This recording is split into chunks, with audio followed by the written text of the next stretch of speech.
compagnie. Merci mesdames et messieurs de passer toute la matinée avec nous sur RTL et en simultané sur M6 où nous allons une nouvelle fois dans l'émission Anti-Arnaque. Et peut-être êtes-vous en vacances, eh bien vous allez apprendre des tas de choses grâce à Maître Novakovic, notre avocate au barreau de Paris qui va vous donner les bons conseils pour ne pas se faire avoir. Bonsoir Sylvie, bonjour, bon après-midi. Bonjour à tous. Je n'en sais rien, peu importe, cette émission est multitemporelle. Alors Marine, comment allez-vous ? Ça va super. Et vous ? Ça va super, quand on peut. Hein Bernard, elle va super. Elle est bien la gosse, hein. La salle, mettez-moi la musique qui accompagne la salle des appels. Car vous allez voir qu'encore une fois aujourd'hui, j'ai sorti l'équipe de France. Hervé Pouchol, négociateur, bonjour. Bonjour à tous. Laura, comment allez-vous ? Mais bonjour, tout va bien ? Très bien, merci. Bernard Sabat. En pleine forme, patron. Allez, on va s'occuper de tous ceux qui en ont besoin. Nous avons d'ores et déjà dans notre studio Georges qui nous a rejoint. Bonjour Georges. Bonjour. Ça va ? Ça va très bien. Alors de quoi allez-vous nous parler tout à l'heure, en 2 mots ? En 2 mots, j'ai fait un déménagement sur l'île de Rhodes et le déménageur m'a pas livré mes meubles et mes fournitures. Mais de quoi se plaint-il celui-là ? Et alors ? Parce que maintenant un déménageur doit vous porter les meubles chez vous. À la base, oui. Oui, au moins sur l'île de Rhodes. Quoi. Ce que j'adore dans cette émission, c'est qu'on en arrive à entendre des choses qui paraissent tellement évidentes. Qu'est-ce qui vous arrive ? J'ai demandé à mon déménageur de venir prendre les meubles chez moi et alors il les a amenés nulle part, on ne sait pas où ils sont. Nous avons Justin qui est là. Ça va Justin ? Ça va très bien, merci. Qu'est-ce que vous faites dans la vie Justin ? Eh bien, je suis chef d'entreprise. Très bien. Justin, c'est le prénom que l'on aurait dû donner à Hervé Pouchol, à qui on dit souvent « Tu veux un whisky ?» et il répond « Justin ». Vous avez un client, racontez-nous un petit peu ce qui s'est passé. Oui, tout à fait. Donc, nous, on est spécialisé dans la location de matériel et remorques. Et un client est venu nous louer une remorque. Il a eu un accident et donc ça date maintenant depuis 6 mois. Et nous n'arrivons pas à récupérer ni la remorque, ni les cautions qui avaient été déposées au départ de la location. Eh bien, nous allons nous en occuper. Restez avec nous, ça peut vous arriver. L'émission Anti-Arnaque, on démarre les cartes. Avec le cas, si vous le voulez bien maintenant, de Patrick. Patrick est avec nous. Bonjour Patrick. Bonjour Julien, bonjour à l'équipe. Il parle un petit peu comme dans les tours de contrôle, Patrick. C'est la ligne qui est mauvaise. Patrick, vous êtes dans quelle région ? Dans Loire-Atlantique. C'est parfait. Qu'est-ce qui arrive à Patrick, s'il vous plaît, Marine ? Alors tout simplement, Patrick, il a voulu se faire plaisir avec l'installation d'une belle cuisine. La cuisine a été installée. Le problème, c'est qu'il manquait les crédences, la robinetterie, le plan de travail, bref, pas mal de choses. La société a finalement été condamnée à tout enlever et à lui rembourser les 12 000 €. Est-ce qu'elle a bien résumé votre cas, Patrick ? Parce que sa fiche d'évaluation est en cours. Oui. Est-ce qu'elle a peut-être omis un détail que vous voudriez rajouter ? C'est-à-dire qu'il n'a pas été condamné à tout enlever, mais il a été condamné à me rembourser le montant des travaux que j'ai dû payer pour terminer la cuisine. Et dire que j'ai failli me faire avoir et lui Dommage. mettre à 17 sur 20, on tombe immédiatement à 9. Alors, est-ce que déjà juridiquement, règle d'or s'il vous plaît maintenant, avec la grande maître Novakovic, avocate, membre d'un centre de gestion agréé, donc habilité, je vous le rappelle, à recevoir des chèques. La règle d'or. Sylvie, sur ce cas. Écoutez Julien, c'est un jugement, donc c'est un problème d'exécution dans ce jugement. Ah oui. Donc dans ces cas-là, quand on a un jugement, c'est bien beau, mais encore faut-il le faire exécuter par un commissaire de justice. Et quand on n'y arrive pas, c'est tout le problème justement des décisions civiles. D'où ma préférence pour le pénal. Alors, encore une fois, quand on dit commissaire de justice, tout le monde n'est pas au courant, c'est le nouveau nom pour les huissiers. Voilà. Nous avions Bernard téléphoné. Dites-nous un petit peu ce qui s'était passé, s'il vous plaît, dans Ça peut vous arriver, l'émission Anti-Arnaque. Ce monsieur m'avait dit, écoutez, vous savez, j'ai beaucoup de difficultés, mais je veux honorer mes dettes, et puis en plus, je veux laisser ma fille dans ce magasin, donc je vais faire le nécessaire, et je vais déjà au moins verser 1 000 € auprès de l'huissier ou du commissaire de justice. Je dis, ok, faites au mieux. Et il m'avait même envoyé un texto que j'ai sous les yeux. Pouvez-vous le lire, s'il vous plaît ? Oh, j'ose pas. Si. Si, Quand il dit que j'ose pas, c'est parce qu'il se sent pas de le lire, il se dit je vais pas y arriver. Exactement. Tentez votre chance. Allez, je le tente. Bonjour, je vous confirme que nous avons fait un virement hier soir de 1 000 € auprès de l'huissier pour le dossier Bézagut, qui est donc Patrick. Pour info, nous sommes en train de poser la cuisine qu'il était venu voir. Cordialement, Monsieur Kérard, Esprit Cuisine. Voilà le message qu'il avait envoyé Julien le 21 novembre. Donc, si on croit ce que vous venez de nous dire et que vous avez d'ailleurs très bien lu, il a donc déjà donné une première partie. Attention, nous demandons maintenant à notre auditeur. Bonjour Patrick, c'est Jean-Pierre Foucault, je suis l'huissier de l'émission, c'est moi qui dois toujours demander si l'argent a été payé. Alors, avez-vous, comme le texto l'indiquait, reçu les sous ? J'ai reçu effectivement 1 000 €. Ah, bon, ça c'est déjà pas mal. Alors, où en est-on maintenant dans les versements ? Y a-t-il du retard ? Pourquoi êtes-vous parmi nous aujourd'hui ? Parce que initialement, quand je suis venu à l'émission, un contrat avait été passé d'un étalement de ce qu'il me devait en 10 mensualités. Donc c'était de l'ordre de 13 000 € au total, et je n'ai reçu aujourd'hui que 1 000 €.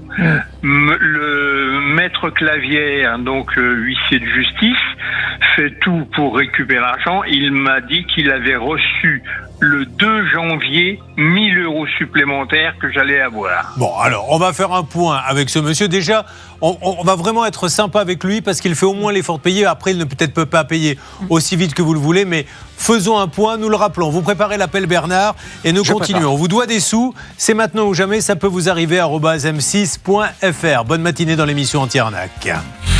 Vous suivez, ça peut vous arriver. Pouvez-vous, s'il vous plaît, Marine, et de manière bénévole, nous faire un résumé de ce qui se passe ? Oui, donc Patrick voulait faire installer une cuisine en juin 2022. Le problème, c'est que la cuisine a été posée, mais pas tout. Il manquait la crédence, le plan de travail et bien d'autres choses. Résultat, Patrick a dû finir les travaux tout seul et la société a été condamnée à lui rembourser 12 000 €. Encore une fois, Bernard, je ne veux pas jeter la pierre à ce monsieur qui a quand même fait l'effort, contrairement à certains que l'on appelle et qui ne font rien, d'avancer. Maintenant, et je le comprends, ça ne va pas assez vite pour Patrick. Pourriez-vous, Bernard, s'il vous plaît, rappeler ce monsieur pour qu'on fasse un point avec lui ? Sans problème, je le fais de suite, Allez. Julien. Je rappelle juste qu'il a payé une première échéance donc fin novembre, début décembre, auprès de l'huissier, et donc un deuxième versement qui devait arriver donc début janvier, ce qui fait donc 2 mois payés pour Parce l'instant. qu'on s'était, normalement, il aurait dû terminer quand, s'il vous plaît, Patrick ? Moi, je suis venu vous voir a priori au mois d'octobre ou novembre. Oui. Donc 10 échéances. Je laisse un message. Et le remercions-le déjà d'avoir commencé à payer. C'est une preuve de bonne foi. Faut-il qu'il ait une messagerie, car il ne faudrait pas que ça sonne pendant, je ne sais pas. Je vous ai coupé, c'est ma faute, c'est moi qui vous ai coupé. 850 sonneries, imaginez ça. Et le type est obtus, il attend le message. C'est bon. Bonjour, vous êtes sur le répondeur SFR du 06. Il est 2h du matin. Non ! Tant qu'il n'y a pas le message, je ne passe pas à autre chose. Laissez un message après le bip. Bon, alors, à la fin de votre message, si vous souhaitez le modifier, je vais parler comme tapez Marine. dièse. Bonjour monsieur, c'est Julien Courbet à l'appareil, l'émission Ça peut vous arriver, nous sommes sur RTL et M6.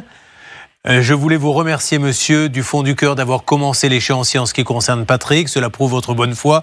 Patrick aurait bien aimé avoir un petit peu des nouvelles parce qu'il a l'impression que ça ne va pas aussi vite que prévu. Auriez-vous l'extrême amabilité, monsieur, de bien vouloir l'appeler et faire un petit point sur ses remboursements ?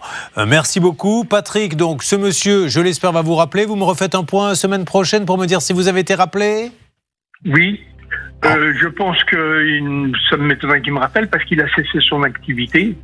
En tout cas, le magasin a changé de nom, etc. Ça s'est passé entre les deux passages. Alors Marine, vous en savez plus ? Oui, alors la société sur Google est en effet indiquée fermée définitivement. En revanche, sur société.com ou d'autres sites du même genre, elle est toujours en activité. Donc, bon, alors c'est pour ça, monsieur, vous m'entendez toujours sur le message. Oui. Je parle là de celui que nous venons d'appeler. Éric Kérard. Voilà, monsieur Éric Kérard d'Esprit Cuisine. Bon, faisons un point, s'il vous plaît, monsieur. Rappelons-nous pour savoir où l'on met les pieds dans cette histoire. Éric Kérard d'Esprit Cuisine. Nous essayons d'appeler, ça se trouve du côté de Saint-Luce sur Loire. Voilà. On fait ça, je vous tiens au courant, Patrick. Bernard va essayer de nous donner des nouvelles. Merci bien, Julien. Bonne journée.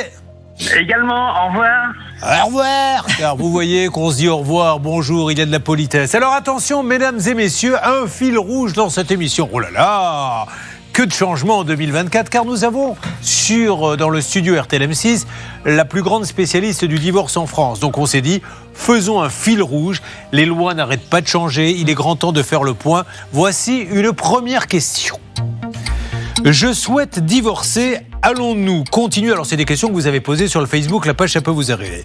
Je souhaite divorcer. Allons-nous continuer à être copropriétaires de la maison ou allons-nous devoir la vendre, Sylvie ? Il n'y a pas d'obligation. De toute façon, le temps de la procédure, vous restez, effectivement, il y a le juge décide qui va garder le domicile ou pas. Ça s'appelle les mesures provisoires. Et par contre, s'il décide que Paul garde la maison et que Françoise ne l'a pas, Paul devra payer un loyer sur sa demi-part à Françoise. Alors, c'est très complexe. En fait, il y a plusieurs cas. Si vous êtes un divorce par consentement mutuel, par exemple, vous pouvez faire ce que vous voulez.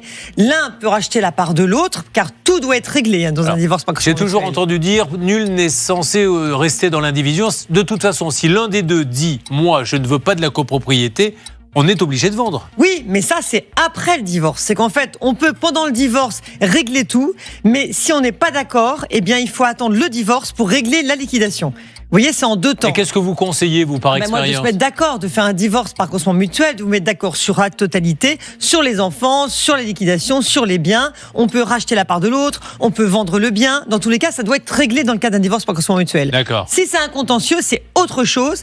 Mais même dans le cas d'un contentieux, on peut aussi se mettre d'accord au bout d'un moment. D'accord. Et à tout moment, on peut arrêter le contentieux. Alors, je vais donner dans une seconde la parole à Hervé Pouchol. Laura, Merci. je vous vois prendre des notes, vous avez bien raison, puisque vous allez vous marier dans quoi ? Dans 1 an. Donc, Oui. vous serez très vite confronté à cette situation dans 2-3 ans. Donc, vous avez tout noté. Oh, mais non. Si, mais le pourcentage est énorme et ça fait froid dans le dos. Combien ? C'est 45%. C'est un divorce sur 2 mariages en région maintenant, on est parisienne. à 1 sur 2. Oui, et 2 sur 3 en province. Donc c'est sûr que quand je marie en tant que maire adjoint des gens, je ne peux pas m'empêcher de penser aussi à ce qu'un jour ils vont divorcer. C'est pas possible. C'est 1 sur 2 divorce en région parisienne. Mais non d'un chien, pourquoi c'est pas tombé sur moi ? Alors Hervé, de votre côté, où en êtes-vous ? Eh bien, écoutez, j'ai reçu une question sur le réseau social Twitter et j'aimerais la poser à Maître Novakovic. C'est Jessica de Chevilly-Larue qui nous pose la question suivante. Je me suis marié à Las Vegas, faut-il que je prenne un avocat pour divorcer ? Bon, alors ça s'appelle X maintenant et Twitter, hein, mais bon, on ne sait plus trop comment il faut l'appeler. Effectivement, un mariage à Las Vegas, vous savez, souvent on a un coup dans le nez quand on sort du casino, on se mairie. Est-ce que ça a des conséquences ? Tout dépend si le conjoint l'a retranscrit en France. Si ça a été retranscrit en France, c'est totalement valable. Donc effectivement, et là on est obligé de lancer une procédure de divorce, etc. Donc on évite de se marier à Las Vegas. Il y en a plein qui le font et divorcent. S'il y en a un qui a envie de vous embêter, vous aviez un coup dans le nez, il vient en France, il fait valider le mariage et là c'est fini. Bon, après toutes ces bonnes nouvelles pleines d'optimisme, nous continuons cette émission anti-arnaque. Nous sommes là pour vous aider, vous donner les meilleurs conseils. J'espère que vous passez une belle matinée avec nous en simultané RTL M6. N'oubliez pas de nous contacter si vous le souhaitez. Ça peut vous arriver à @m6.fr. Julien Courbet sur RTL. Bonjour Benoît. Bonjour. Benoît, vous êtes dans quelle région ? Charente. En Charente. Et que faites-vous dans la vie, Benoît ? Alors, je suis employé commercial en grande surface. À côté, je suis auto-entrepreneur. J'ai une entreprise d'objets en bois de chantournage. C'est très bizarre tout ça, Benoît. Que faisiez-vous dans la nuit du 24 au 25 ? Non, je plaisante, Benoît. Vous allez nous parler de refuge pour animaux et nous allons demander à Marine de bien vouloir nous expliquer ce qui vous arrive. Marine. Alors vous l'avez dit, Benoît gère un refuge pour animaux, ça s'appelle le Sanctuaire des Pois Plumes. Et pour les besoins de son association, il a contacté un artisan pour créer un chalet pour ses rongeurs et un atelier pour lui. Il a versé un peu plus de 15 000 €, en tout cas le devis est de cette somme-là. Et l'artisan n'a pas fini le premier et n'a jamais commencé le deuxième chantier. Alors on avait bien sûr pris ce dossier très au sérieux parce que moi je trouve, c'est jamais bien de ne pas faire les choses, etc. Mais quand il s'agit de refuges pour animaux, je veux dire, ils n'ont pas un sou déjà. Ces gens-là sont bénévoles, prennent sur leur argent. Aller planter une banque, c'est pas bien, mais c'est quand même mieux qu'un pauvre refuge pour animaux. Je trouve ça honteux et inadmissible et faux. C'est pas vrai, ça. Allez. La plus grande sévérité pour ces gens-là. Je sais pas, voyons ce qui s'est passé. Je me tourne. Qui s'était occupé de ce cas ? Oui, bonjour. C'est vous, Hervé. Ça a dû donc finir en eau de boudin, comme d'habitude. Non. Le type qui règle ses comptes sur l'antenne. Allez-y, mon Hervé, que s'était passé ? Non, il y avait plusieurs sommes à verser.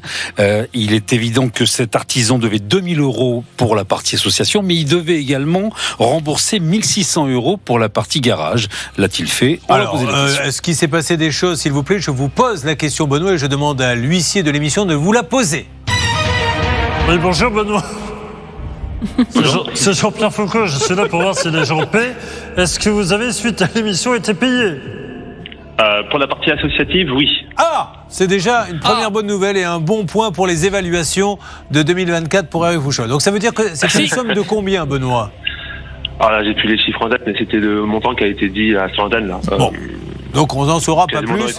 Ok. Dans les Le 2000, problème, c'est que 2000, voilà, c'est si vous-même qui avez des problèmes, vous ne savez pas quelles sont les sommes que vous avez touchées, pour nous, ça devient super compliqué. Mais peu importe. Alors, où en est-on? Que reste-t-il à payer? Qu'attendez-vous de nous aujourd'hui dans l'émission? Ça peut vous arriver. Il reste notre partie personnelle pour l'atelier, justement le garage qui était fait. Oui. Les 1600 € qui ont déjà été négociés, c'était dans les 3000 € qu'on avait coupé la part en deux. Ouais. Et là, on n'a pas de nouvelles. Et puis, au dernier message qu'on avait reçu, il veut pas du tout régler. Bon, pourquoi il veut pas? Il a changé d'avis? Oui, il a changé d'avis. Il revenait sur la négociation. Ça serait bien si on pouvait faire ça tout le temps, Maître Dokovic. Hein? Vous allez aller en prison? Ben d'accord, ben oui, j'ai braqué la banque. Puis la veille, vous dites « Ah, mais j'ai changé d'avis, j'ai plus envie d'aller en prison, je reste chez moi. » Bon, on va rappeler, si vous le voulez bien, Hervé. Alors allez-y, soyez persuasif. Hervé, vous l'avez été pour la première partie, il faut l'être pour la deuxième. Non, ce qu'il faut dire, c'est qu'on avait vraiment négocié à la baisse. Donc que ce monsieur ne tienne pas parole, ça m'agace un peu parce qu'il devait beaucoup plus d'argent que ça. Donc on avait négocié 1600 € pour le garage. Il n'est pas capable de verser 1600 alors qu'il en devait beaucoup plus. Je suis pas certain à 100% il doivait beaucoup d'argent, mais je le note, on vérifiera. Mais il doivait beaucoup d'argent. Qu'est-ce que vous faisiez cet après-midi? Où qu'il est l'artisan? Autant de questions que nous posons aujourd'hui avec Hervé Pouchol. Oui, c'est Hervé Pouchol, comment ça va? Bien pour moi, mais c'est... Alors, il est en train de parler à l'artisan. Oui, attendez, c'est parce que le temps... Oui, attendez, il ne faut pas raccrocher comme ça. Hein. Il a raccroché. Bon, d'accord. Parce que, en fait, c'est pour que vous continuez à parler donc à la personne une fois qu'elle a raccroché. Donc. Oui, il a raccroché assez rapidement. Il m'a dit qui c'est.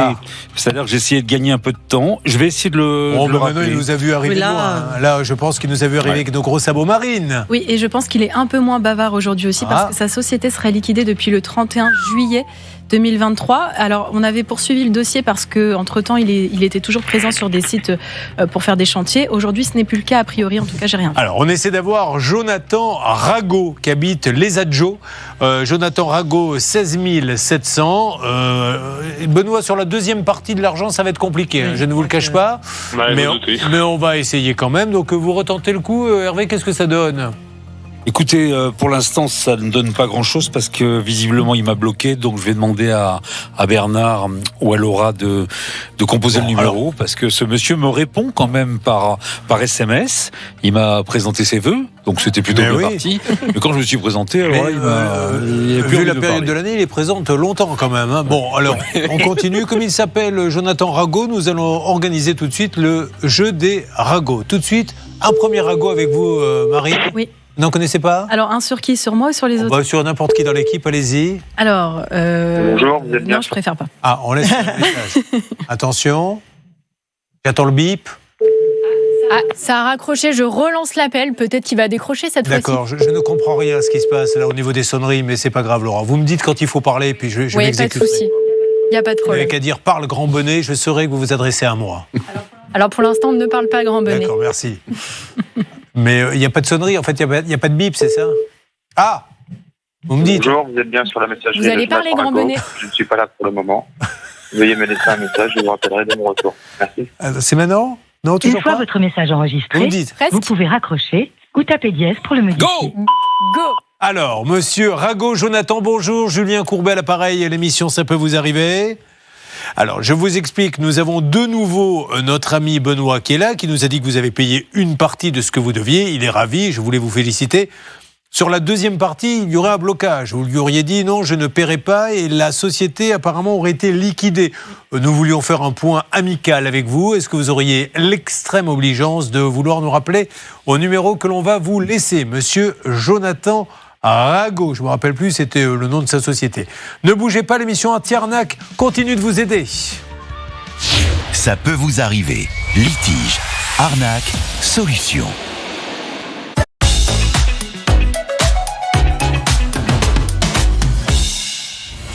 Ça peut vous arriver.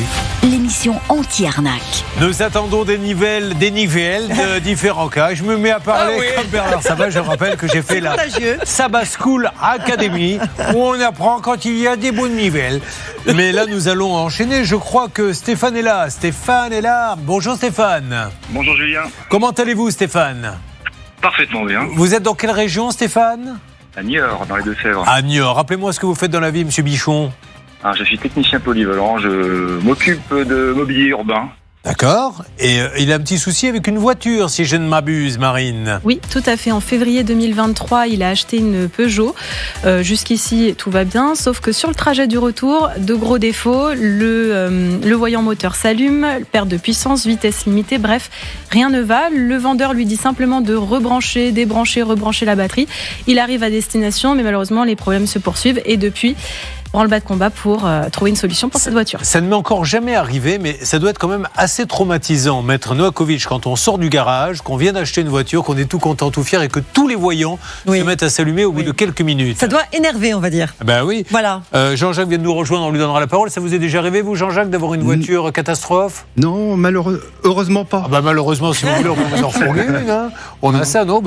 Et vous, Georges, vous avez déjà problème? Oui. Oh, qu'est-ce qu'elle avait, votre voiture? Il n'est pas là pour ça, mais dites-nous. J'ai acheté une voiture toute neuve chez...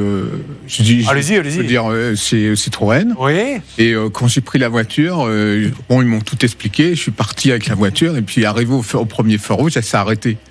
Non. Et là, j'ai paniqué et je me suis dit, il y a un problème. Ah oui, c'est et j'ai décidé de faire demi-tour. Et en fin de compte, c'était le Start and Go. Qui se mettait en marche. Ah, tout seul? Oui. Ah bon, très bien. Vous voyez, et vous, Justin? Non, pour l'instant, ça ne m'est jamais encore arrivé. Alors, Benoît, après avoir fait ce petit sondage, nous allons voir ce qui s'est passé. Donc ça, on vient de l'expliquer avec vous, Marine. On va voir ce qui s'était passé ce jour-là. Qui s'était occupé de ce cas? Oui, c'est toujours moi. C'était une bonne période à l'époque pour vous. Oui, c'était l'époque où vous bossiez beaucoup.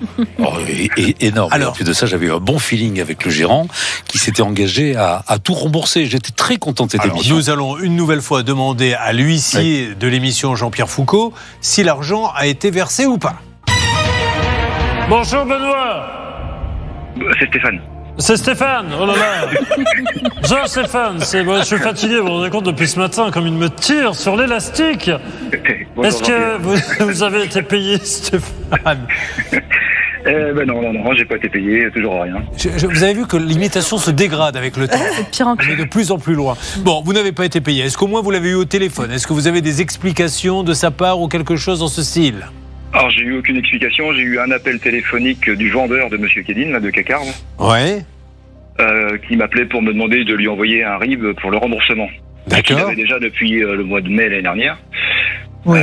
Et en fait, il s'est alerté parce qu'il a eu la visite d'un huissier de justice qui lui a amené une assignation pour le 7 mars. Donc, je pense que ça l'a réactivé un petit peu. Ouais. Parce que comme il n'avait pas répondu au courrier envoyé par l'avocate avec accusé à réception, il n'avait pas récupéré.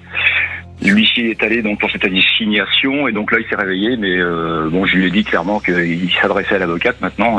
Mais il n'a pas été la voir, l'avocate, il n'a rien envoyé. Ah non, il s'est rien passé de plus. D'accord, ok, d'accord. Alors, Maître Novakovic, déjà dans ces cas-là, que fait-on? Puis vous lancez l'appel et vous me faites une alerte, Hervé, dès que vous avez la personne. Maître Novakovic avec sa règle d'or. La règle d'or.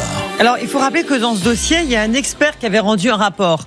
Et l'expert a poussé même sa mission, puisqu'il a fait un protocole d'accord qu'il a soumis à toutes les parties, donc à Stéphane, mais également à la partie adverse, qui, a priori, verbalement, était peut-être prêt à signer, on n'en sait rien. En tout cas, on espérait que ce soit signé. Ça n'a pas été signé. Donc, bien sûr, la seule voie possible aujourd'hui, c'est la voie judiciaire.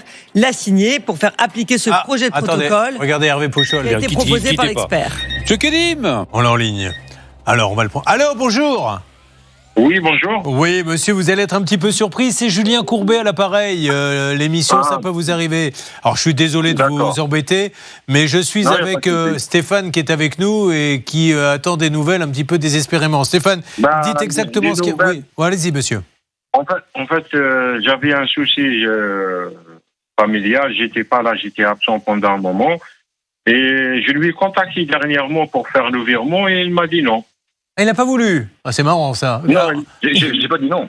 J'ai dit qu'il fallait voir. C'est vrai, non, mais monsieur Kedim, écoutez-moi. Ce qu'il veut, c'est que vous le fassiez à l'avocat. Parce que maintenant qu'il a mis une procédure avec un avocat en cours, il préférait que vous donniez l'argent à l'avocat. Mais ça ne change rien pour vous, hein. Il a reçu les consignes de... Pourquoi vous donnez... Moi, je lui ai contacté. Et la première fois, j'ai demandé le RIB parce que j'avais perdu son RIB. Après, on a trouvé le RIB. Et la deuxième fois, je lui ai contacté pour... en fait, le jour-là, je voulais faire le virement. Il m'a dit non, il faut... monsieur, je veux dire... Voilà. Eh ben oui, mais il veut que vous donniez les sous à l'avocat. Non, mais il a dit, vous me donnez la totalité. Il a changé d'avis. C'était ça le problème. Ok. Alors ça, je me tourne vers Stéphane. Stéphane, est-ce que vous avez changé le deal? Oui, il a dit ça. Attendez, on va lui demander. Stéphane. Déjà, monsieur Kevin, c'est pas lui qui m'a appelé, donc c'est son vendeur, donc je connais pas le nom. C'est pareil. Alors, écoutez-moi, vous savez quoi? On va se retrouver dans une seconde. Gardez tout le monde en ligne. Ne bougez pas. J'en ai pour une seconde. Je reviens parce que là, j'ai besoin de savoir ce qui se passe. À tout de suite. Julien Courbet sur RTL. Bon, nous pouvons discuter puisque dans cette émission, ça peut vous arriver RTL M6. Nous avons d'un côté Stéphane qui nous a expliqué en 2 mots, Marine, qu'il avait acheté une voiture et qu'elle s'est avérée pleine de défauts. Et nous avons de l'autre côté, puisqu'on vient de le rappeler, monsieur Kedim de Cars Auto, qui dit, alors on avait passé un accord dans l'émission, et au moment où j'ai voulu payer, monsieur nous a dit, ah ben maintenant je veux plus de l'échéancier ou de l'accord qui a été trouvé, je veux l'intégralité. Est-ce que vous confirmez, Stéphane, ce que dit monsieur Kedim? Ah oui, bien sûr, je lui confirme que maintenant c'est entre les mains de mon avocate et qu'il doit se rapprocher de mon avocate pour la procédure, ça c'est clair. D'accord, donc mais nous on avait trouvé un accord, donc lui il était d'accord pour ça. On a trouvé un accord qui est jamais tenu, donc à part ouvrir une école de musique pour faire du concours, oui, mais si. Bah si, la dernière fois que vous avez dit à monsieur Courbet, vous avez négocié, j'avais dit le remboursement de la voiture sous 48 heures. Oui, vous avez négocié 4 jours de plus que j'ai accepté et il y a toujours rien, ça fait depuis le 4 janvier. Donc voilà, on est largement passé et vous faites des promesses depuis le mois de septembre, 25 septembre. Ça, monsieur Kedim, à un moment donné, vous avez... Pas tous en même temps. On va écouter maintenant ce que dit monsieur Kedim. Allez-y, monsieur Kedim. Il va pipoter encore, donc... Monsieur Kedim. Ben, je l'ai contacté, franchement, et j'avoue, je lui ai dit j'étais en retard, désolé, mais j'avais une bonne foi en fait, je voulais faire le virement le jour-là, il m'a dit non. Ah, et vous a dit, alors écoutez-moi. Non, mais déjà, c'est pas lui que j'ai parlé, c'est pas vous que j'ai parlé. Laissez-moi lui parler, s'il vous plaît. Monsieur Kedim, aujourd'hui, il faut payer, vous êtes d'accord? Il vous demande de payer à son avocat. C'est tout. On va vous donner les coordonnées, les sous que vous vouliez lui donner. C'est ce qu'on a convenu. Le montant ce qu'on a convenu la dernière fois. Ben oui, alors quel montant on avait convenu? Qui s'était occupé de ça? 6500. C'était moi. Alors Hervé, allez-y. On avait convenu la somme de 6600 €. Est-ce que ça vous convient? C'était ça qui avait été dit. Oui. Alors, à un moment donné, les promesses, ça tient pas. Attendez, s'il vous plaît, Stéphane, j'essaie d'arranger les choses. Si vous me laissez pas arranger les choses, on le laisse faire, vous voyez avec votre avocat. Voilà. Monsieur Kedim, est-ce que vous êtes d'accord sur la somme de 6600 €? Ou 6500, il a rajouté 100 €, mais c'est pas grave. Bon, il a rajouté 100 €. Voilà, monsieur Kedim, cette fois-ci, il n'y a plus de problèmes familiaux, il n'y a plus rien. On vous donne les coordonnées de l'avocat là hors antenne et vous envoyez les sous à l'avocat. Il n'y a pas de problème. C'est ce que je voulais faire, moi, à lui, en fait. Oui, j'ai compris. Mais lui, il veut que ça soit... Mais il veut parce qu'il n'y croit plus. Un coup, il y avait la famille, un tout, donc il veut que ça soit l'avocat. Donc maintenant, payez à l'avocat, comme ça, on ne s'appelle plus, etc. Qu'est-ce que vous vouliez rajouter, Stéphane? L'huissier qui doit ramener l'assignation, c'est tout expliqué, il a les coordonnées de tout le monde, il va avec l'avocate. L'avocate va séquestrer ça l'argent pour mettre en place le rapatriement du véhicule, la récupération du véhicule. Il faut que ça soit clair, en fait, tout doit être noté. Il vire l'argent, c'est séquestré sur un compte, l'avocate organise la reprise du véhicule, qui sera organisée par monsieur Kedim, il se débrouille pour récupérer le véhicule, mais il faut que ça soit acté. Et le jour où il récupère le véhicule, moi je récupère l'argent après. Bon, voilà. On fait ça, monsieur Kedim. Donc, monsieur Kedim, je vais vous rappeler, dans une quinzaine de jours, il faudra là, on pourra se dire, ça y est, c'est réglé, vous avez envoyé les sous à l'avocat. Ne me sortez pas une histoire de j'ai eu un souci, etc. Comme ça, après on oublie tout, parce que sinon les gens vont penser que vous essayez de monter une magouille. Et c'est pas le cas, monsieur Kedim. Donc, payez l'avocat, n'en parle plus. Non, c'est pas magouille. En fait, j'avoue, j'avais un retard pour payer monsieur... Ok, j'ai compris. Vous avez eu un problème familial. Maintenant, on le règle, vous envoyez à l'avocat et on n'en parle plus. Allez, récupérez l'appel, Hervé, et tout est bien qui finit bien. Merci, monsieur Kedim. Merci beaucoup. On voit, Stéphane, s'il y a de la suite dans tout ça, vous me tenez au courant. Ok? C'est bien précisé que ça sert à rien qu'il me fasse un virement sur mon RIB. Oui, on va lui expliquer à l'avocat. Je pense qu'on a tous compris qu'il fallait que l'argent aille à l'avocat. Vous inquiétez pas, Stéphane. On essaie de gérer ça. Ça ne veut pas dire qu'il va payer. On continue. Si vous le voulez bien, notre grand fil rouge avec l'avocate spécialisée dans le divorce, Maître Novakovic, tout au long donc de la matinée des questions posées par les auditrices auditeurs. En voici une nouvelle. Puis-je quitter le domicile conjugal avant que le divorce soit prononcé? Alors, ça n'est plus avant la loi, c'était considéré comme une faute grave que de quitter le domicile conjugal. Ouais. Aujourd'hui, ce n'est plus une faute grave si vous pouvez le justifier, expliquer pourquoi vous avez quitté le domicile conjugal. Alors qu'est-ce qu'il y a comme bonne explication ? Le mieux, c'est de lancer une procédure avec des mesures provisoires pour demander l'autorisation de quitter les lieux en laissant à l'autre effectivement le domicile. Mais qu'est-ce que ça peut être la bonne excuse ? Le climat pour les enfants n'est pas bon. Le climat pour les enfants, la mauvaise ambiance, le risque de violence, etc. Ils sont mauvais. Donc c'est pour ça qu'il faut absolument anticiper par des SMS, des messages, des mails. Vous savez que c'est toujours valable, hein. Les SMS restent valables. Donc cumuler les preuves, continuer à converser avec le conjoint. D'accord. Et puis le mieux, je répète encore, trouver un accord ou faites même signer un papier au conjoint comme quoi il vous autorise à quitter les lieux. Quand je fais une blague, je préfère que vous ne riez pas du tout plutôt que de faire qui veut dire que vous forcez à rire. Tout le monde l'a vu ici. Ça me met très mal à l'aise. Merci Bernard parce que oui, Hervé Pouchol. Oui, j'aimerais intervenir parce que nous avons négocié avec Stéphane et avec Monsieur Kadim pour la somme de 6 600 euros. Et là, visiblement, Stéphane n'est plus d'accord avec cette somme. Et ça m'embête. Non, on va lui demander. Non, alors, ça complique les choses. Évidemment.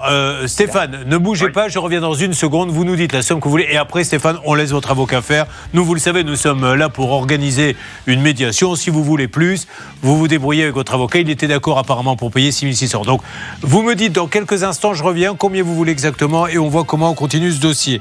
On aura le voyage du Jean-Jacques qui s'est très très mal passé visiblement. Le voyagiste a changé la réservation. Il y a peut-être un retournement de situation, nous allons le savoir. Donc, on rappelle que Stéphane est un auditeur téléspectateur RTL M6 de Ça peut vous arriver, qui nous dit la chose suivante. J'ai acheté une voiture avec de nombreux défauts, je souhaite le remboursement. Nous avons eu le vendeur, parce que ça n'avait pas été le cas, il nous a dit j'ai eu des problèmes familiaux, je lui ai proposé de le payer après le retard, mais il ne voulait plus, c'est pas qu'il ne voulait plus. Stéphane a dit il faut qu'on paye maintenant mon avocat, je veux que ça soit lui qui s'en occupe. Mais, apparemment il y a il y aurait un changement de tarif. Vous aviez négocié combien, Hervé Pouchol ? Alors j'avais négocié avec l'accord de Stéphane et de M. Kedim la somme de 6 600 euros que M. Kedim est prêt à verser à l'avocate aujourd'hui. C'est ce qu'il avait dit, on va voir si ça continue. Stéphane, vous, est-ce que cette somme vous convient ou pas ? Non. J'ai bien précisé à son vendeur qui m'a appelé la semaine dernière qu'on n'était plus sur votre émission. Moi, j'ai joué le jeu de votre émission pour la médiation. Je suis allé jusqu'au bout. Je suis passé 4 fois chez vous. À chaque fois, il me raconte il a des soucis. Moi aussi, j'ai des soucis, mais c'est pas pour autant que je tiens pas mes paroles. Donc aujourd'hui, s'il veut éviter une procédure qui va jusqu'au tribunal, il fait le virement de 7 350 euros du prix d'achat de la voiture. Et ça nous évite d'aller au tribunal, donc il fait ça par le biais de l'avocate, et ça lui évite des faits de perte de jouissance qui sont estimés aujourd'hui à 2500 euros. Ce que dit Stéphane est intéressant parce que, vous voyez, on appelle les gens qui sont d'accord, je parle de tous ceux qui nous font l'amitié de venir dans notre studio, ça peut vous arriver, ils sont d'accord pour faire un effort, mais au bout d'un moment, quand on appelle une fois, 2 fois, 3 fois, 4 fois, qu'il y a une négociation et qu'elle n'est pas respectée, je me mets à sa place, il dit maintenant, voilà, puisque c'est ça, on va au tribunal. Bon, je ne sais pas s'il est toujours en ligne, Monsieur Kedim, il n'est plus là. Bon, alors vous lancez la procédure, huissier, tutti quanti, Stéphane, et puis en espérant que Monsieur Kedim comprendra qu'il vaut mieux qu'il paie assez rapidement. Merci Stéphane, merci beaucoup, et tenez-moi au courant, s'il vous plaît, parce que... Pas de problème. Allez, je vous souhaite une bonne journée, Stéphane. Merci. Bon, voilà, on a essayé, ce monsieur veut tout maintenant, et je peux le comprendre. Est-ce qu'il les aura ? Ça, je n'en sais rien. Oui, mais enfin, ceci étant dit, là où il a raison, c'est qu'il est passé 4 fois. Alors, il dit, j'y crois plus. Là, il vous a dit ça encore aujourd'hui, mais si ça se trouve, il est en train de vous endormir. Et puis, vous l'avez pas entendu, Maître Novakovic, il a rajouté, de toute façon, avec les conseils et la noix de coco de votre avocate, on va pas aller très loin. Et c'est pas avec les 3 branquignoles du Standard que mon cas va être réglé. Sur cette espèce de radio associative, fait d'un compétent et de gens foutre. Voilà ce qu'il a dit. Et je le redis, moi. Bon, autre chose à rajouter, ceci étant dit, vaut mieux un accord. Ouais, moi, je rajoute que quand j'ai des dossiers comme ça au cabinet, je conseille toujours aux clients de trouver un accord et parce que si vous voulez, on ne sait pas, la société peut tomber entre-temps en liquidation judiciaire, etc. Et là, vous perdez tout, donc il vaut tenir que courir. Et il vaut mieux récupérer, parce que c'est comme 6 000 sur 7 500. Bon, mais par contre, c'est un choix. Il a raison. Au bout d'un moment, ils sont énervés. On peut le comprendre en tout cas, même s'il vaut mieux toujours un mauvais arrangement qu'un bon procès. Hervé Pouchol, de votre côté, la balle, celle des appels. Eh bien, écoutez, je vais rappeler M. Kelly pour lui dire qu'il n'effectue pas le virement à l'avocate et que effectivement, ça va partir en justice. Et profitez-en pour lui dire, est-ce que tu viens pour les vacances? Moi, je n'ai pas changé d'adresse, car il est question de vacances maintenant avec Jean-Jacques qui nous a rejoint. Jean-Jacques, déjà, soyez le bienvenu. Merci. Tout va bien? On a eu peur parce qu'il y a eu un petit retard tout à l'heure. On s'est dit, on va jamais le voir, le Jean-Jacques. Qu'est-ce qui s'est passé, Jean-Jacques? Rien du tout. Rien du tout. C'était en retard naturellement. Vous voyez, les gens ne cherchent même plus d'excuses maintenant. Voilà. Rien du tout. J'étais au bistrot et je n'avais aucune envie de venir à l'heure. Le train est arrivé à l'heure. Le transfert s'est passé très bien. Très bonne circulation sur Paris. Sauf que les horaires n'avaient pas été bien calculés, c'est ça? Tout à fait. Alors, je vois qu'il vous désignait du doigt, mais je ne donnerai pas son nom par charité chrétienne. Jean-Jacques, vous étiez responsable de centre de travaux dans l'électricité et vous êtes à Plouigneau, dans le Finistère. Vous êtes un vrai breton ou pas du tout? Alors, d'origine bretonne, j'ai été parisien jusqu'à il y a très longtemps. Oui. Et je suis retourné en Bretagne. On revient toujours en Bretagne. Voilà, tout à fait. C'est la plus belle région de France, tout le monde le sait bien. Non, mais je ne sais pas si c'est la plus belle, mais je peux vous dire qu'elle est magnifique. C'est les rares fois où j'y étais, j'étais émerveillé, franchement. Et puis, attendez, il pleut pas tant que ça, quoi, autant que chez les autres. Hein. Mais plus longtemps, peut-être. Hein. Bah, disons qu'on n'a qu'une averse par jour. Oui, c'est exactement ça. Alors, qu'est-ce qui se passe à Plouigneau, Madame Laura Uricel? Alors, ça aurait pu être un contrôle de police assez classique, mais si je vous en parle, c'est que ce n'est pas le cas. Donc, il y a quelques jours, un homme titubé sur la voie publique au beau milieu de la nuit. Donc, ça se passait à Morlaix, dans le Finistère. Après un contrôle de routine, les policiers se rendent compte que l'homme est un détenu de la maison d'arrêt qui ne s'est pas présenté comme prévu. Après sa sortie, il découvre même qu'il est sous le coup d'un mandat d'arrêt. Donc, pas de chance, l'homme sera très prochainement présenté au tribunal dans le cadre d'une comparution immédiate. Comment ça se passe quand on n'a pas de bracelet électronique, Maître Nokovic, et qu'on a comme ça des autorisations? Il faut aller pointer au commissariat? En fait, c'est un contrôle judiciaire. Vous avez un contrôle judiciaire, vous avez la possibilité... À n'importe quel commissariat? N'importe quel commissariat. Enfin, tout moi c'est précisé, hein, voilà. Ouais. Mais si vous ne respectez pas le contrôle judiciaire, vous êtes incarcéré. Oui. Mais alors, eux, ils ont un ordinateur, ils disent machin, c'est bien présenté à telle heure pour que Absolument, tout le monde... il y a une tenue de route qui est faite, mais c'est vrai que c'est très très important de respecter le contrôle judiciaire, car si vous ne respectez pas, ça rigole pas. Comme par exemple, ne pas approcher les victimes, ne pas aller dans telle ville, etc. Si vous le faites, eh ben, vous êtes incarcéré. Bon, allez, on s'occupe du cas de Jean-Jacques. C'est pour vous, Bernard Sabat. Bernard Sabat, directeur de l'école Viaticus, qui forme les élèves de demain, puisque maintenant, le voyage, en pourcentage, il est à combien en Internet, à peu près? Aujourd'hui, on peut dire qu'on est à 50-50. Voilà. Et bientôt, on sera à 70-50. Et après... Non, 70-30. Ah oui, non, mais moi, j'ai toujours le petit 20% et j'ai ma com, moi. Oh, oui. Et mes 20% alors. Allez, à tout de suite, dans l'émission qui ne sait pas compter. Une arnaque, une solution. Ça peut vous arriver. Jean-Jacques nous a dit qu'il était breton. Jean-Jacques nous a dit qu'il était ex-responsable de centre de travaux dans l'électricité. Jean-Jacques va nous parler maintenant du voyage qu'il devait faire avec madame. Quel est son prénom? Lisette. Lisette. Alors, où deviez-vous aller avec Lisette? À Majorque. À Majorque, vous êtes donc rentré dans une agence ou vous avez fait ça en ligne? Alors, on a vu une annonce en ligne, justement, avec Air France Collection. Alors, juste Bernard Sabat, premier point, explication, parce que je ne connaissais pas personnellement. Qu'est-ce que Air France Collection? C'est une nouvelle marque, tout simplement, pour permettre à la compagnie Air France et la compagnie Transavia de mieux remplir les avions sur une clientèle qu'on appelle loisir, ce qui permet donc le week-end de mieux remplir les avions. Donc, ils ont lancé cette démarche en partenariat avec différents acteurs du tourisme, des hôteliers et autres. Et là, dans ce cas de figure, on a Air France qui a mis à travers la compagnie Transavia 2 places d'avion pour notre ami, avec un hôtel qui était ce qu'on appelle un hôtel adulte, only adulte. Et puis, vous allez entendre la suite. Alors, la suite, avant d'y arriver, donc on rappelle que Transavia, c'est de toute façon Air France.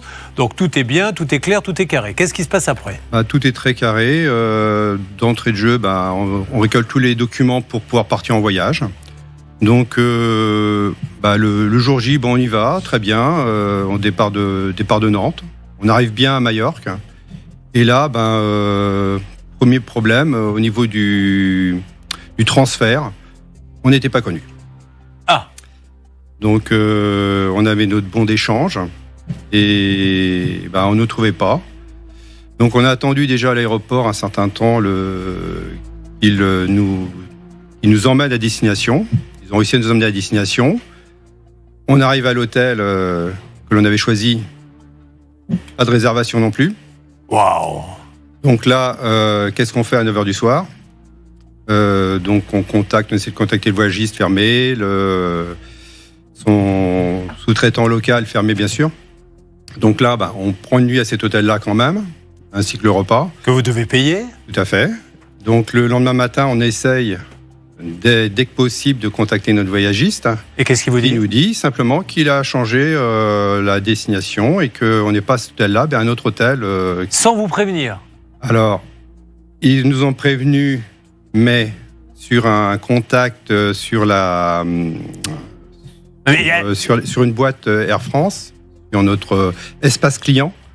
Ah, mais est-ce que vous avez eu une alerte ? Allez sur votre espace client, vérifier. Pour nous, non.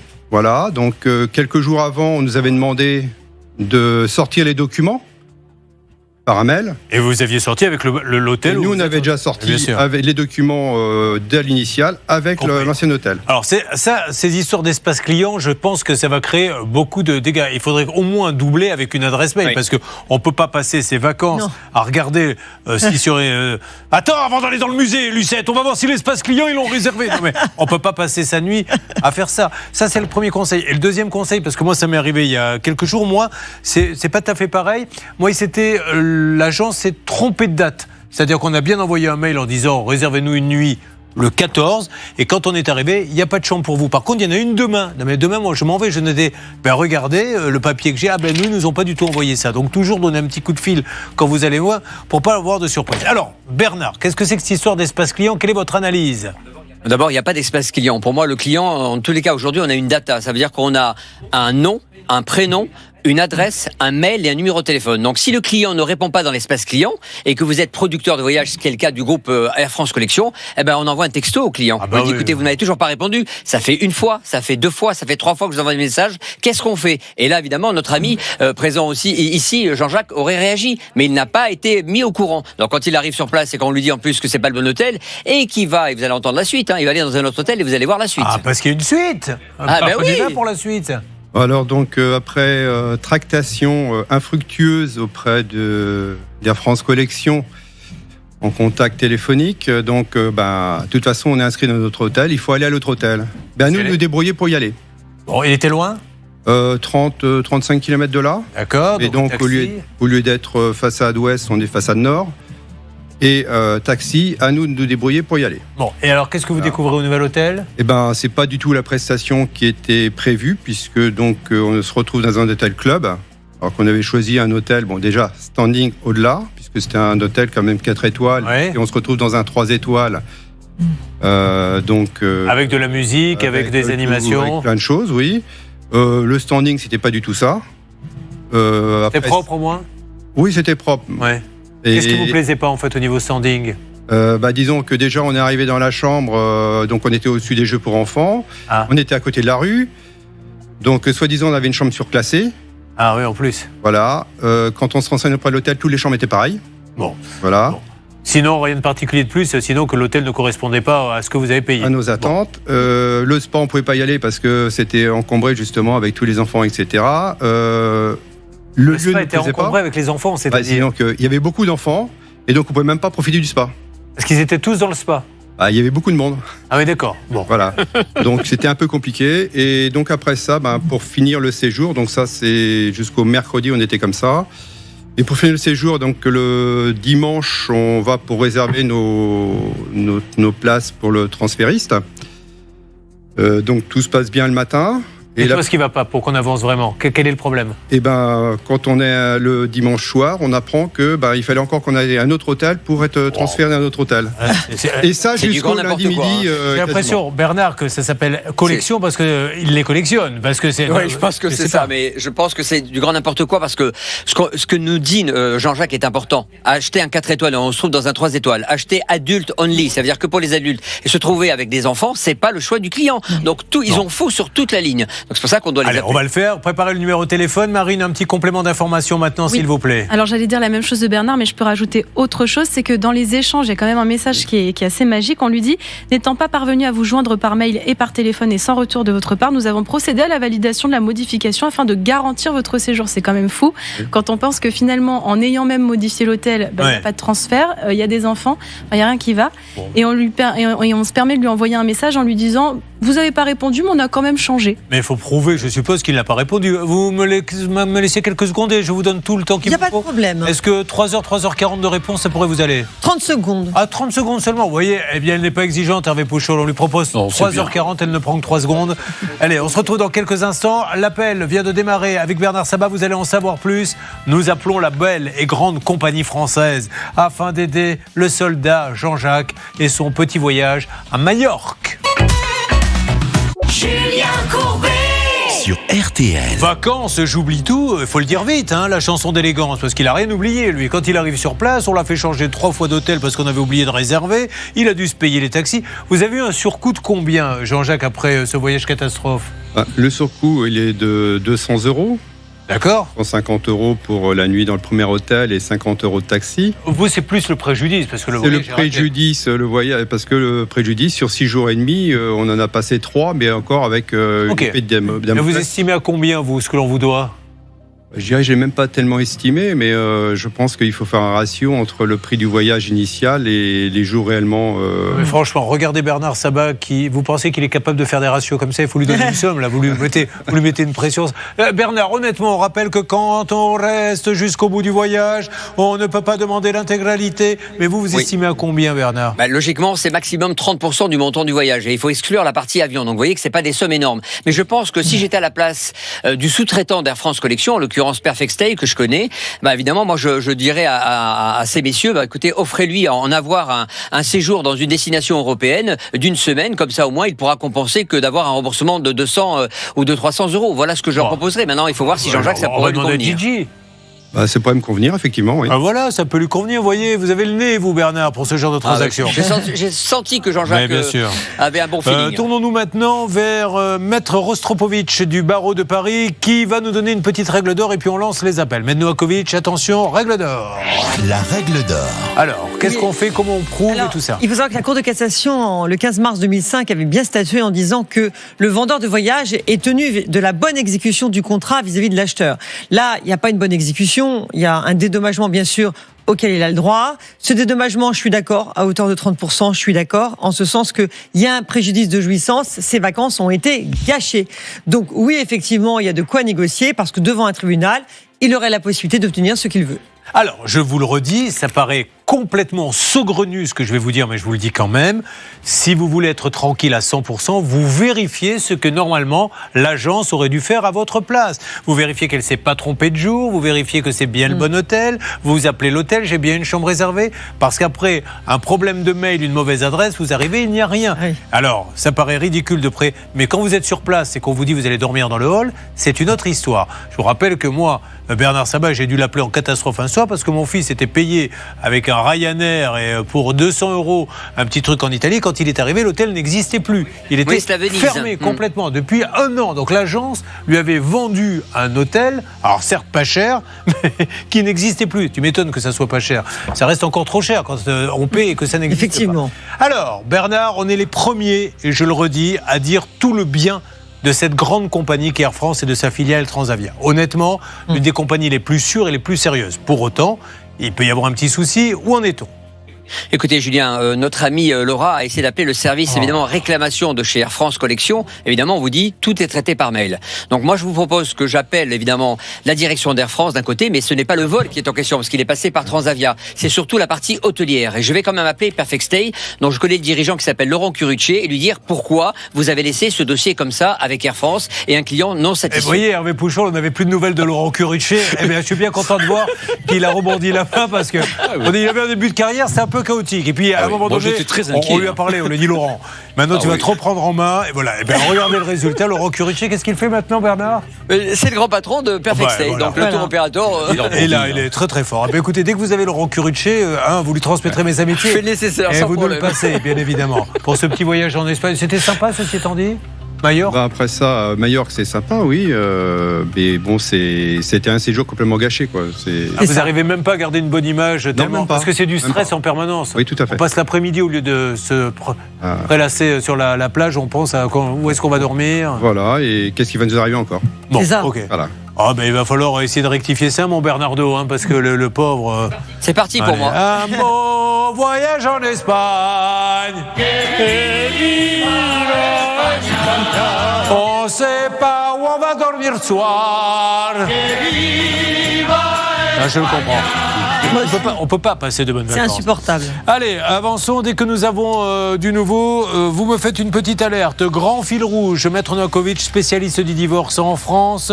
3e question posée pour ce fil rouge par une auditrice, un auditeur, en l'occurrence une auditrice. Mon mari ne paie plus la pension alimentaire depuis des mois. Que dois-je faire? Alors, l'occasion de faire le point aussi sur le fait qu'on peut prélever directement maintenant. Je sais qu'il y a des choses qui ont bougé. Oui, effectivement, là, désormais, ça peut être prélevé directement par la caisse d'allocation familiale, mais il faut savoir aussi qu'il ne faut pas hésiter à saisir un huissier de justice, qu'on appelle maintenant un commissaire de justice, quand on veut faire exécuter une pension alimentaire suite à un jugement, une ordonnance qui ont été rendues. Mais il y a un dernier recours. Si vous n'y arrivez pas par voie d'huissier de justice, donc commissaire de justice, eh bien, c'est de déposer une plainte pour abandon de famille, 227.3 du Code pénal. Effectivement, il y a une peine d'emprisonnement possible, une peine d'amende assez lourde. Donc, n'hésitez pas aussi à menacer de cette possibilité, parce que c'est le plus efficace, le pénal, vous le savez. Dites-moi, Hervé Pouchol, vous êtes très en verve aujourd'hui. Vous voulez reprendre la parole une nouvelle fois? Je viens de recevoir encore une question. Les gens sont passionnés par ce thème. Et c'est Micheline de Dax qui nous pose la question suivante. Elle aimerait savoir le record, c'est-à-dire comment on peut divorcer, mais le plus rapidement possible. Est-ce en combien de temps? 24 heures, 48 heures, une semaine, j'ai réussi à divorcer récemment, un couple en 1 mois.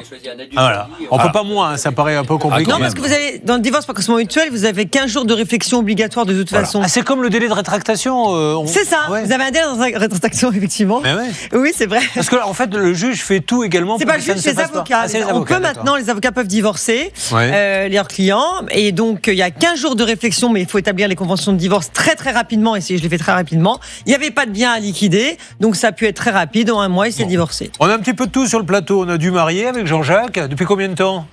Ça commence à compter un petit peu. Ne dites pas ça, ça passe tellement vite avec votre épouse que vous aimez que ça commence pas à compter. 38 ans. 38 ans. On a un célibataire, c'est Georges. Oui. Célibataire, hein. Oui. Une petite copine de temps en temps, peut-être. Ça arrive. Quand ça se présente, mais bien sûr. Oh là là, on peut pas toujours. Quand j'ai de la chance. C'est magnifique, je vous adore. Oui, c'est que. Mais c'est pas de la chance. Pourquoi vous voulez que ça soit de la chance? Avant, quand j'étais plus jeune, ça paraissait plus évident. Maintenant, avec l'âge, 61 ans. Et vous n'allez pas sur les sites? Plus de 50, plus de 60? Oh, j'ai arrêté. Mais pourquoi? Ça marche pas? Parce que je vais m'installer à un endroit où on peut rencontrer pas mal de gens, comme je vais vous l'expliquer plus tard. Au Cap d'Agde? Vous allez Non, à Rhodes. Ah, à Rhodes, d'accord. L'île de Rhodes. Et alors, à l'île de Rhodes, on peut rencontrer des gens? Écoutez, comme je vais créer, j'ai fait un projet de création de bungalows. Ah, et vous pensez qu'avec toute cette clientèle...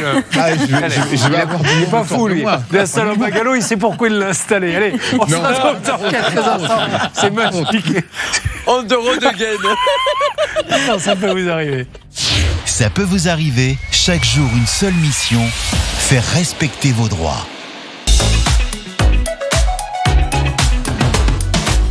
Vous écoutez, vous regardez l'émission Anti-Arnaque, ça peut vous arriver. Concernant le cas de Jean-Jacques qui est avec nous, qui aurait aimé passer du bon temps à Majorque, ça n'a pas été le cas. Exactement, Jean-Jacques est parti en octobre dernier pour Majorque. Et le problème, c'est qu'il avait réservé, lui, un hôtel adulte only, tout compris, 4 étoiles, très très bien. Pourquoi il y a ce petit sourire dans adulte only? Vous imaginez quoi? Ça veut dire que les enfants ne sont pas autorisés? Pas invités, non, les enfants. Non, écoutez, je comprends, parce que quand on en a élevé, vous en avez élevé des enfants? Oui, 2. Voilà.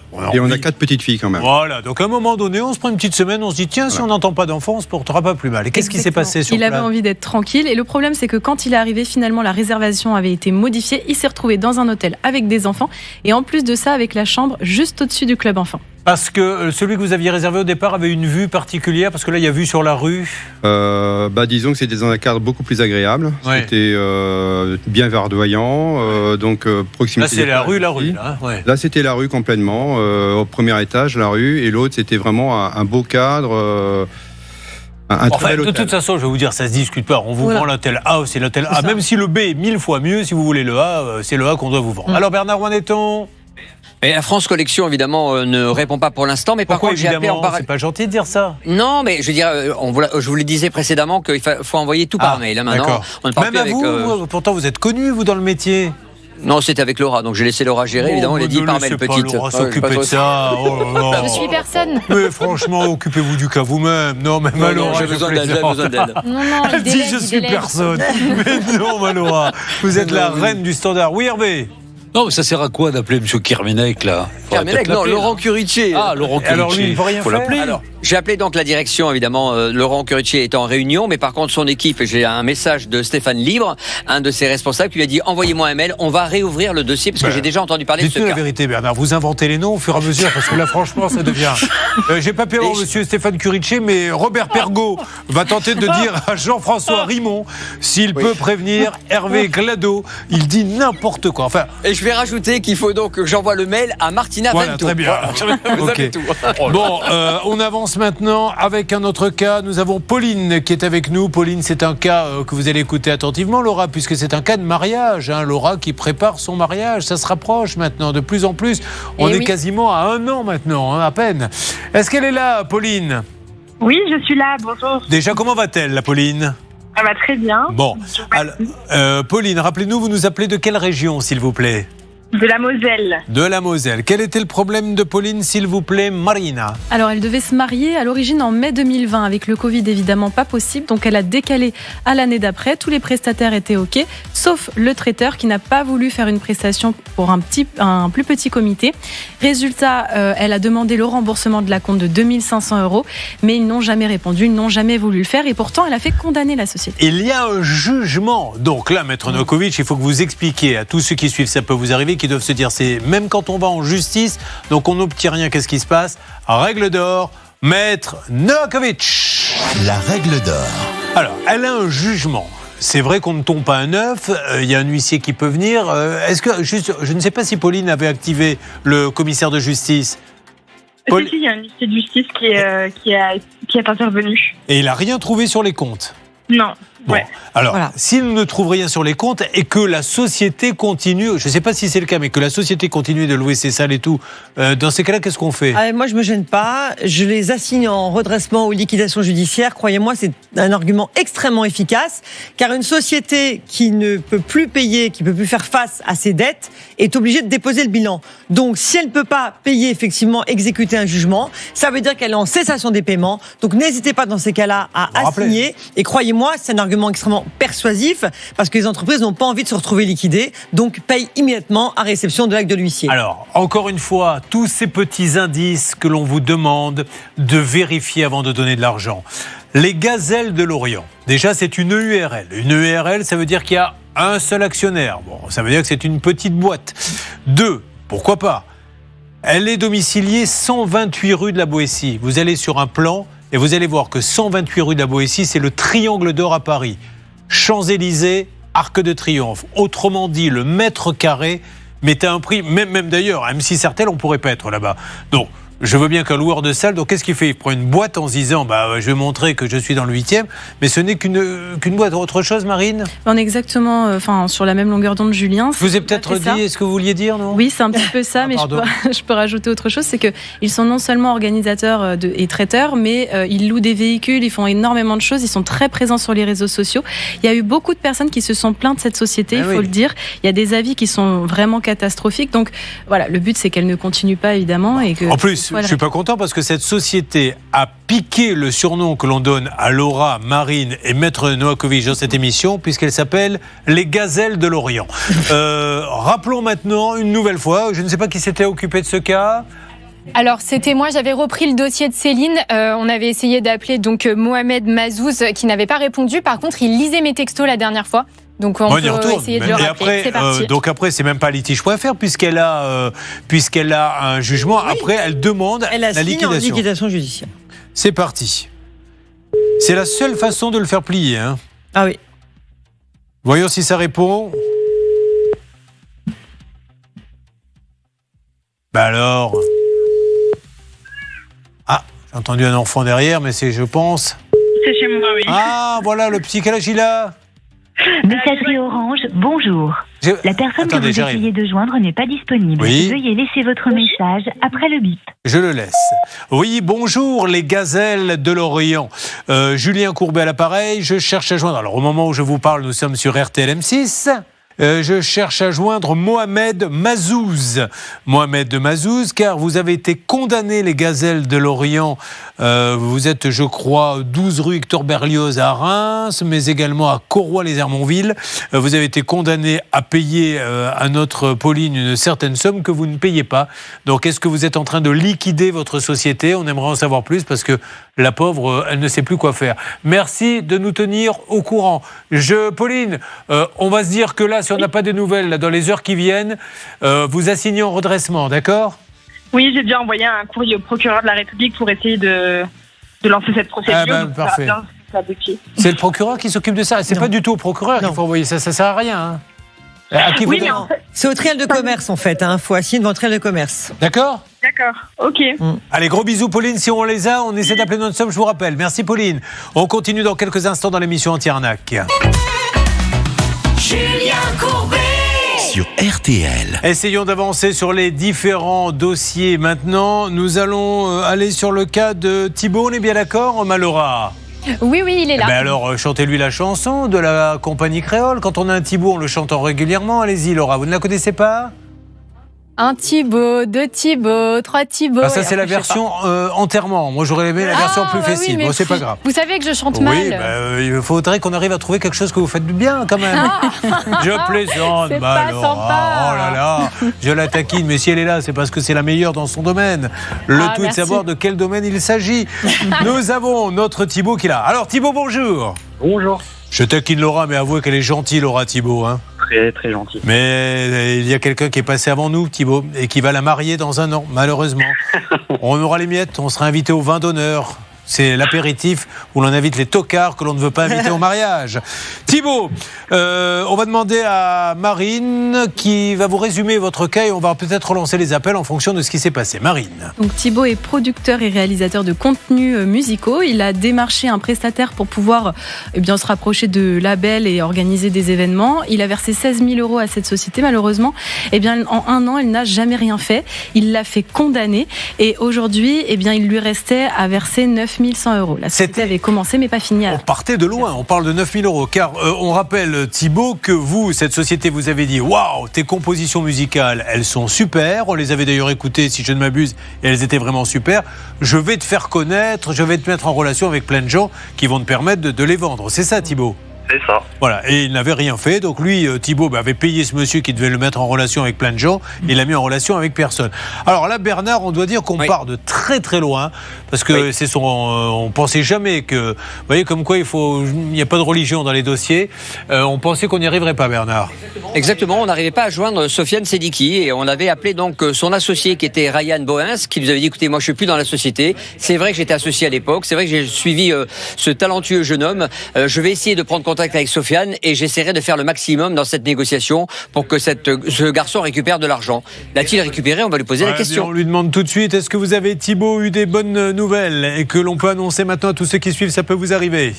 Eh bien, oui. Ah, dites-moi. Et entièrement remboursé. Mais c'est 4 250 €, Julien. 4 250 €. Bon, vous êtes content. x2. Oui, donc 8 500. 9 063. Ouais, faites pas celui qui connaît le dossier maintenant, Bernard. Vous êtes planté une fois, passé. Il est quand même gonflé. Il faut quand même avoir un certain culot pour dire, vous vous rendez compte, Julien ? On lui a remboursé 4 000 €. Là, vous avez l'auditeur qui fait, Non, 8000. Oui, c'est ce que je dis, 8163 €. Surtout que je l'ai dit juste avant, il a rien écouté. Ah non, mais il est comme ça, mon Bernard. Mais bon, J'étais sur la France Collection pour Jean-Jacques. Bon, mais Thibaut, c'est génial. Écoutez, on va remercier ce monsieur Sediki. Alors, je sais que vous avez un contentieux avec lui, mais moi, je ne peux que le remercier. Il y a plein de gens qui ne tiennent pas leurs engagements. Lui l'a fait. Donc, bravo, monsieur Sediki. Comme nous sommes dans le monde de la musique et de la production, chantons-lui une chanson un peu R&B, techno. Nous lui disons merci à... Sediki. Il a bien tout remboursé. Sediki. Ça n'a pas grand-chose à voir avec vos productions, Thibaut, on est d'accord? Hein, Thibaut? Et il a carrément disparu. Oui, quand il nous a entendu chanter, Thibaut, il a dit « Je préfère m'asseoir sur 8000 € que participer à cette mascarade ». Bon, Thibaut, je suis ravi. À très bientôt. Et puis alors, bonne chance pour la suite. Merci beaucoup. Vous voulez annoncer quelque chose sur vos productions de musique ou il n'y a rien de particulier? Si, on vient de sortir un nouveau morceau. Eh ben voilà, on peut le voir. Sur Spotify. Sur quoi peut-on l'écouter? Spotify, Deezer, etc. D'accord. Et sur Minitel, on peut écouter des trucs Parce que là, tout le monde est en train de se regarder. Non. On va aller sur Spotify et Deezer. Et Deezer. Allez, merci à vous. Comment s'appelle-t-il? Il faut taper quoi exactement pour l'écouter? Skimo Broken. Hein? Pardon? Skimo Broken. Skimo Broken. Allez, on écoutera ça. Merci à vous. À bientôt. Merci à vous. C'est des super nouvelles tout ça. Hein. Bon, on va enchaîner. On fait un petit point sur nos différents amis. Où en est-on, s'il vous plaît, en ce qui concerne Jean-Jacques? Est-ce que vous avez réussi pour Air France, collection, etc. à avancer ou pas du tout? Oui, j'avance, Julien, tout doucement. La direction est en réunion, mais j'ai récupéré le portable du grand patron. J'espère qu'il va pouvoir me répondre. Dans une seconde, il y aura le cas de Georges. Georges, c'est encore une histoire de déménagement. Mais je me demande même comment ça peut arriver sur nos plateaux. Comment, à un moment donné, une entreprise de déménagement peut dire je ne sais plus où sont les meubles, ou alors ils sont bloqués. Je ne sais pas, un déménagement, ça va d'un point A à un point B. Parce que vous, ils seraient bloqués où? Dans un port? Oui, le port de Pirée. Du Pirée. Pourquoi ils sont bloqués? Parce que le transitaire, il a attendu parce qu'il a fait il y a un document qu'il a mal rempli et après ils lui ont demandé de remplir correctement le document. Il a attendu un mois et Vous allez les revoir vos meubles ou c'est fini? Je sais pas. Non, parce que pour l'instant c'est la compagnie CMA qu'il avait pris pour les conteneurs. Ouais. Et il continue à mettre des frais de stockage. Alors CMA, attention, énorme compagnie, si je ne m'abuse, l'un des principaux actionnaires du groupe où nous travaillons. Faut y aller mollo. Donc j'ai contacté le service client de CMA pour faire comprendre que je vais attenter en justice pour récupérer les conteneurs. Oui, mais attendez, c'est multi-road déménagement. Là. Oui, c'est pas mais CMA. c'est pas CMA. Mais si vous voulez, je vais dire le CMA local. Ils écoutent le transitaire, ils veulent comment dire, détruire les conteneurs et moi. Non, on va pas laisser détruire. On va s'en occuper. Vous inquiétez pas. Laissez-moi. Oui, mais là, c'est tout à l'heure en fait. C'était juste pour savoir de quoi il s'agissait, pour simplifier le dossier que j'ai terriblement compliqué. Car, vous voyez, au départ, j'étais plutôt confiant, mais maintenant, je ne comprends plus rien. Tant pis pour moi, ça m'apprendra. Non, mais je plaisante. On va détailler ça dans quelques instants. D'accord? Allez, ça marche. On se retrouve après. Un Doliprane sur l'antenne, ça peut vous arriver. Mais ne soyez pas désolés, vous vous adressez à un imbécile, c'est normal qu'il ne comprenne pas. À tout de suite. Dans Ça peut vous arriver, chaque problème a sa solution. Avançons dans nos différents dossiers dans l'émission Anti-Arnaque, ça peut vous arriver. Sur quoi va-t-on qui est en ligne, s'il vous plaît? Oh, Laura. Eh bien, on accueille Eric. Comment va-t-il, le Eric? Oh, ça va très bien, merci. Et vous, pas mal, Eric. Et vous nous appelez d'où, Eric? De région parisienne, Seine-et-Marne. Rappelez-moi ce que vous faites dans la vie.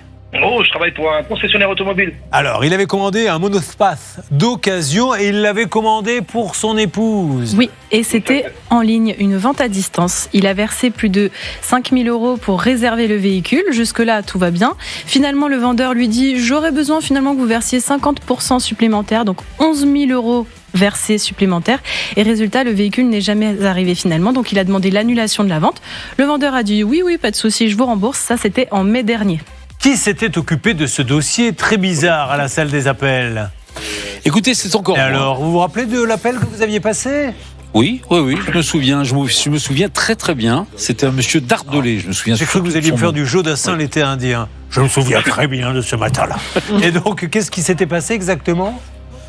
C'est-à-dire que ça s'était pas très bien passé parce qu'il y avait carrément, on avait conseillé que notre ami vous rappelez plus, Eric, si, je m'en souviens très bien, entame une procédure avec nos amis de litige.fr. D'accord. Alors, on va voir s'il y a eu du nouveau. Oui. Marine. En fait, Julien, je ne sais pas si vous vous rappelez, mais on avait appelé de nouveaux numéros de téléphone qui étaient apparus dans le dossier. Finalement, on était tombé sur un monsieur très bizarre qui changeait un peu sa voix. On savait pas exactement s'il travaillait vraiment pour ce garage ou pas.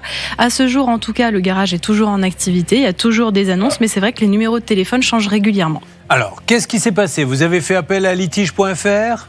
Oui, j'ai pris contact avec eux. Et ils vont donc entamer une procédure contre la société Airline Auto. Alors nous, on va essayer de rappeler, mais alors au niveau numéro, on ne sait plus, ça change en permanence. Je vais réinterpeller monsieur Dardelet, qui était le chef commercial, qui n'y est peut-être pour rien. Par contre, le gérant, lui, Maître Novakovic, a une responsabilité. Monsieur Alex Okipenti, O2CHIPINTI. C'est fou d'en arriver là. Vous vous rendez compte? Incroyable. Il a payé, il n'a rien. En tout cas, on peut féliciter Eric parce que quand il lui demandait un acompte supplémentaire de 5 000 €, il a refusé. Et ça, félicitations. Donc il a versé le premier acompte, déjà c'était trop. Bon, on ne verse pas 50%.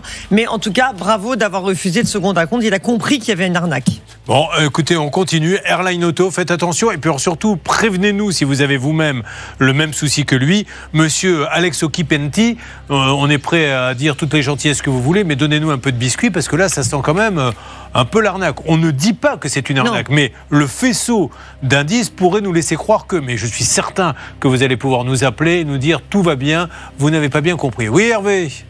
Alors, le numéro de portable n'est plus attribué et le deuxième non plus. Et c'était un fixe. Et le répondeur est assez curieux parce qu'on nous explique très calmement que ce numéro est en stand-by. C'est-à-dire que si vous avez envie de l'acheter, vous pouvez. On peut acheter le numéro? Ouais, c'est-à-dire que vous pouvez louer avec une plateforme dont nous avait parlé Marine à l'époque. Et visiblement, il est donc dispo. Eh bien, écoutez, monsieur Okipenti, ça me fait un petit peu penser. D'ailleurs, on utilise souvent la chanson pour interpeller les gens à la chanson des Teletubbies. Okipenti, Dipsy, la la. Faut rendre les sous. Bon, j'espère qu'il va le faire. On avance. Super culture. Non, mais je ne sais pas quoi vous dire, Eric. Voilà, encore une fois, les amis, quand vous vous lancez dans des achats de voitures, je vous en supplie, privilégiez les grosses concessions, parce que là, vous allez à chaque fois au mastic et vous vous retrouvez le bec dans l'eau. Bon, vous me promettez de me tenir au courant, et nous, si M. Okipenti nous rappelle, je vous le dis. Bien sûr, pas de problème. Allez, merci Eric, merci pour vous. On continue. Le spécial divorce en fil rouge. Une nouvelle question posée par quelqu'un. Mon épouse ne respecte plus les termes de la garde alternée. Je vois mon fils selon son bon vouloir. Quels sont mes recours? Alors, ce qui est valable pour la garde alternée est valable pour toutes les gardes, que ce soit homme ou femme. Quand on ne respecte pas, qu'est-ce qui se passe? Alors déjà, on va déposer plainte pour non-présentation d'enfant. L'article 227.3 est très efficace. Là encore, c'est 1 an d'emprisonnement, 15 000 € d'amende. Et surtout, on saisit le juge aux affaires familiales pour demander le changement de mode de garde et donc l'attribution de la résidence principale chez soi, puisque l'autre conjoint est incapable de respecter l'autorité parentale. En conséquence, le juge sanctionne l'attitude du parent qui s'approprie l'enfant sans respecter une décision de justice. Il faudrait que vous engagiez Hervé Pouchol. Les gens l'appellent et le contactent pour poser plein de questions. Encore une question, Hervé? Oui, une question de Isabelle de Saint-Georges-d'Aurac qui nous pose la question suivante. Combien coûte un divorce? Combien coûte un divorce? Mais il y a 1000 divorces. Alors, si vous avez un divorce par consentement mutuel, et les avocats peuvent pratiquer un forfait parce qu'on sait où on va. Mais ça dépend aussi s'il y a des biens liquidés ou pas. Et puis vous avez... Un très simple, au moins cher. Un très simple où tout le monde est d'accord. Mais il n'y a pas de règles, en fait. Ça dépend du prix de l'avocat, surtout. Pas de prix. Oui, il y a le prix d'avocat, mais il y a aussi parce qu'il y a des avocats qui sont à 1 000 € de l'heure et des avocats qui sont à 100 € de l'heure. Alors moi, là, j'en profite pour dire tous ces trucs au rabais là. Vous savez, les divorces pas chers à 300 ou 400 €. Ouais. Ça, faut fuir à 100% parce que c'est pas un avocat doit prendre le temps d'expliquer à son client ce qu'il doit faire. Il doit vérifier, il va grâce à son expérience lui expliquer où il va, ce qu'il doit faire par rapport à la liquidation, par rapport aux enfants, etc. On ne peut pas divorcer par Internet. Ça n'existe pas et j'aboutisse de nombreux dossiers à mon cabinet, de dossiers maltraités comme ça. Parce que ça s'est mal passé. Voilà, parce que du coup, ils vont à un contentieux, ça leur coûte 10 fois plus cher, parce qu'après, ils se retrouvent chez l'avocat à nouveau, et cette fois-ci, c'est la bagarre. Allez, donc voilà. Continue à poser des questions qui ne servent à rien à Hervé Pouchol. Et nous, on continue à poser les vraies questions intéressantes. Restez avec nous dans Ça peut vous arriver, l'émission anti-arnaque en simultané sur RTL et sur M6. Ne bougez pas. Ça peut vous arriver revient dans un instant.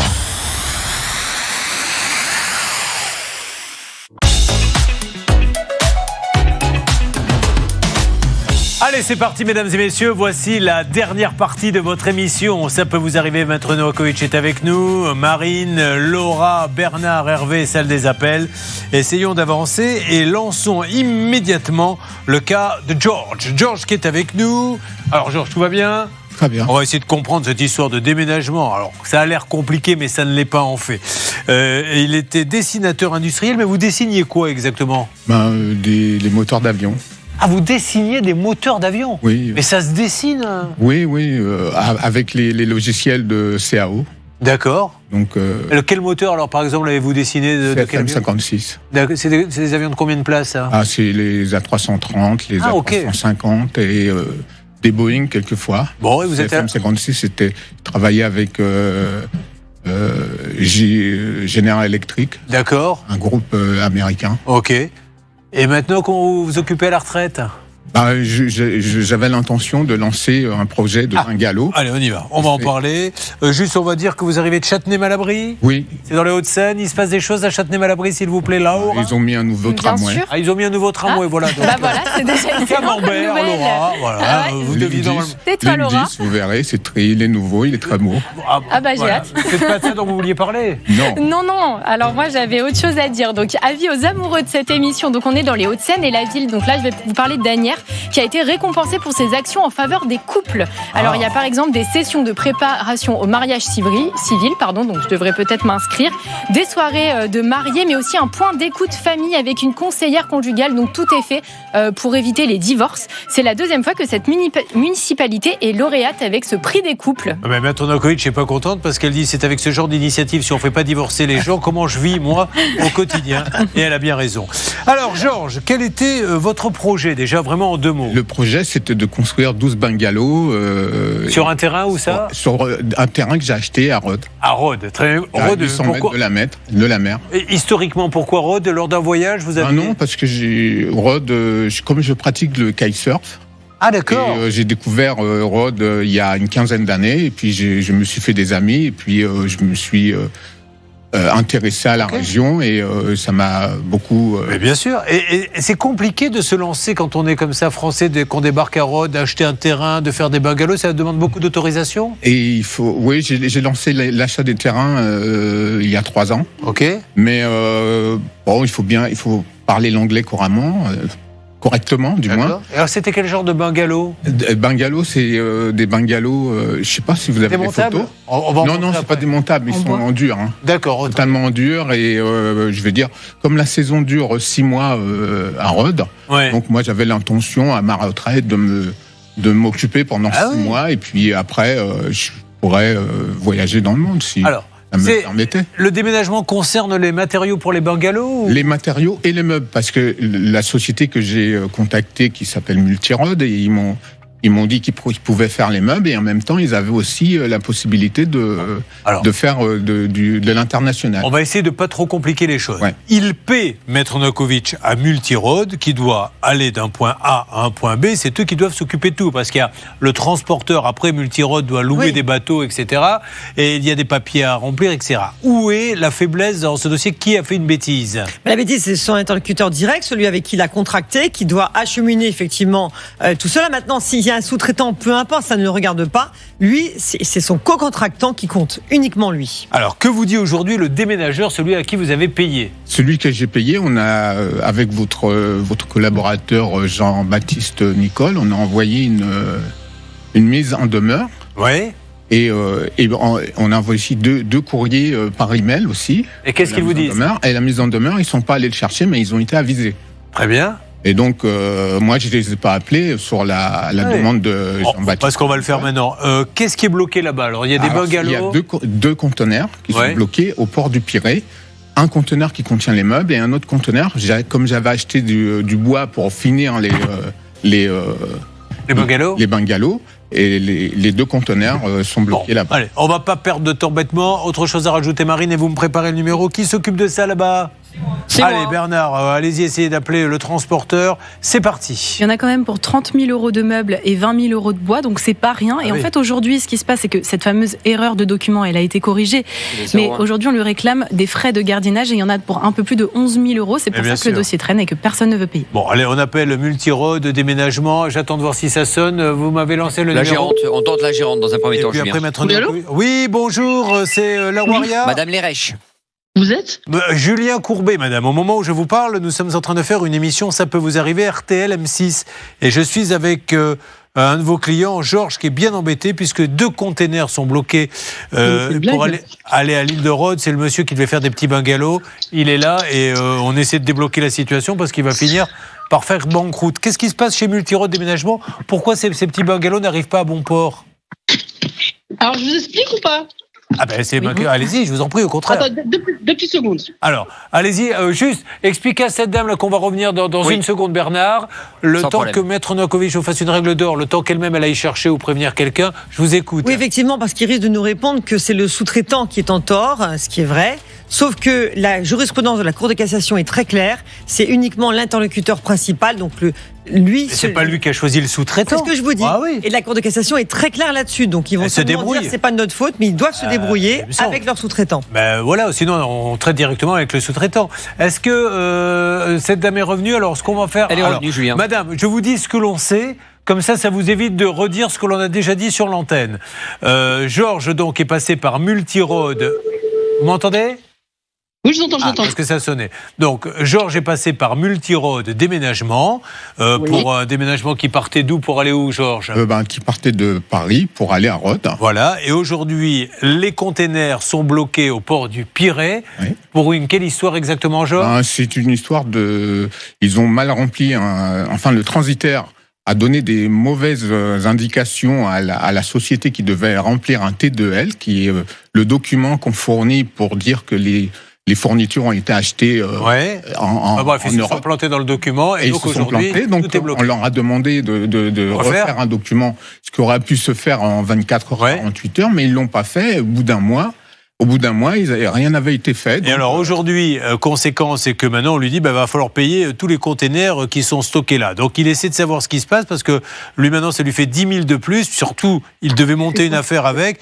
C'est pour ça qu'on vous appelle madame. Et si nous pouvions discuter avec Multirod Déménagement, ça serait formidable. Et c'est ce que nous allons faire. Dans Ça peut vous arriver, chaque problème a sa solution. Alors, madame, déjà vous voyez, est-ce que vous êtes au courant de ce cas ? Oui, tout à fait, je suis au courant de ce cas. Bon, alors, est-ce que vous êtes d'accord ? C'est vous qui êtes habilité à en parler ou pas du tout ? Je vais être habilité, je vais vous raconter ma version. Bon, ok, pourquoi votre version n'est pas tout à fait la même que celle de monsieur ? Pas tout à fait.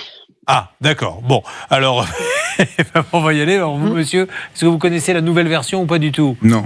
Vous allez la découvrir. Madame, vous m'accordez 30 secondes, s'il vous plaît, allez-y. Et je vous donne tout le temps qu'il faut. Est-ce qu'il y a d'autres choses, Marine, dans ce dossier que vous voulez rajouter ? On peut peut-être voir les petites photos juste.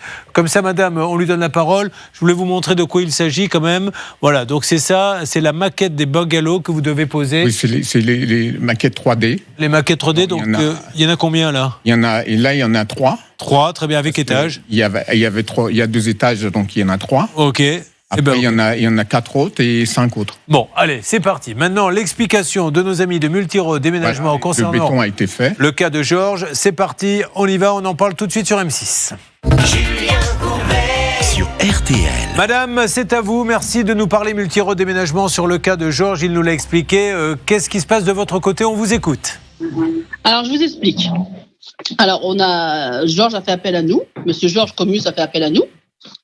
Pour faire un déménagement de Fontenay-en-Rose à Rhodes, en Grèce.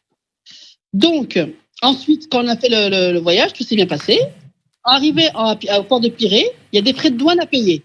Le jour d'arrivée, vers le 14 ou 15 septembre, je n'ai plus la date exacte, il y avait des frais de douane, comme partout, qui s'élevaient environ à 800 euros. Alors, moi, je n'étais pas au courant. J'étais pas au courant parce que j'ai fait appel à un transitaire. Mais vous n'étiez pas au courant, mais madame, c'est un peu. Je me prenais pas mal, mais c'est un petit peu votre métier quand même, si vous déménagez de Paris à. Je les ai appelés pour leur dire qu'il y avait les frais de douane. Ils m'ont fait passer leur commercial à qui m'a dit par des fois. Vous n'étiez pas au courant qu'il y avait des frais de douane, madame? Bon, là, je vous entends pas, madame, s'il vous plaît. Je peux parler? Allez-y. Oui, laissez-la parler, monsieur. J'ai laissé monsieur Comus parler, donc maintenant je donne ma version. Donc vous ne saviez pas qu'il y avait des frais de douane, ok. Alors, il y a des frais de douane dans chaque. Je ne sais pas si vous savez, quand vous transportez de la marchandise personnelle ou pas personnelle, il y a des frais de douane qui s'élevaient environ à 600 et quelques euros, entre 600 et 800 euros, pas plus, que M. Comus a refusé de payer. Donc, il y avait 2 conteneurs pour M. Comus, un conteneur où il y avait du bois et un autre conteneur des effets personnels avec un petit peu de bois. Donc voilà. Donc, il a refusé de payer. Donc, quand c'est resté au port de Pirée du mois de septembre jusqu'au mois d'octobre, vous savez, ils font payer des frais de stockage. Bien sûr, de gardiennage. Voilà, de gardiennage. Il y avait la location des conteneurs qu'il fallait rendre à la société. De plus, et les frais de gardiennage. Madame Larèche, en fait, s'il y a un souci, c'est parce que, d'après vous, il a refusé de payer les droits de douane, c'est ça? Parce que oui, tout à fait. Parce que moi, si j'ai eu le transitaire qui s'est chargé du transport. Oui. Société Sarega. Mais juste, Madame Larèche, demandons-lui, parce que si c'est ça le problème et qu'effectivement il a refusé et que c'était prévu qu'il paye les droits de douane, il n'y a plus de dossier. Donc est-ce que vous avez refusé de payer les droits de douane? Non, pas du tout, parce qu'on ne m'a pas demandé les droits de douane. Est-ce que vous avez envoyé un email à ce monsieur en lui disant il faut payer des droits de douane? Alors j'ai l'email, je peux vous l'envoyer. Ah, avec plaisir. Vous avez un email qu'il a sur sa boîte dans lequel vous dites il faut payer les droits de douane? Tout à fait. Au départ, qui s'élevait à 800 et quelques euros. Vous l'avez pas eu, monsieur? J'ai pas eu de. Les seuls emails que j'ai, c'est des emails de multi. CMA, CGM, qui me dit, voilà.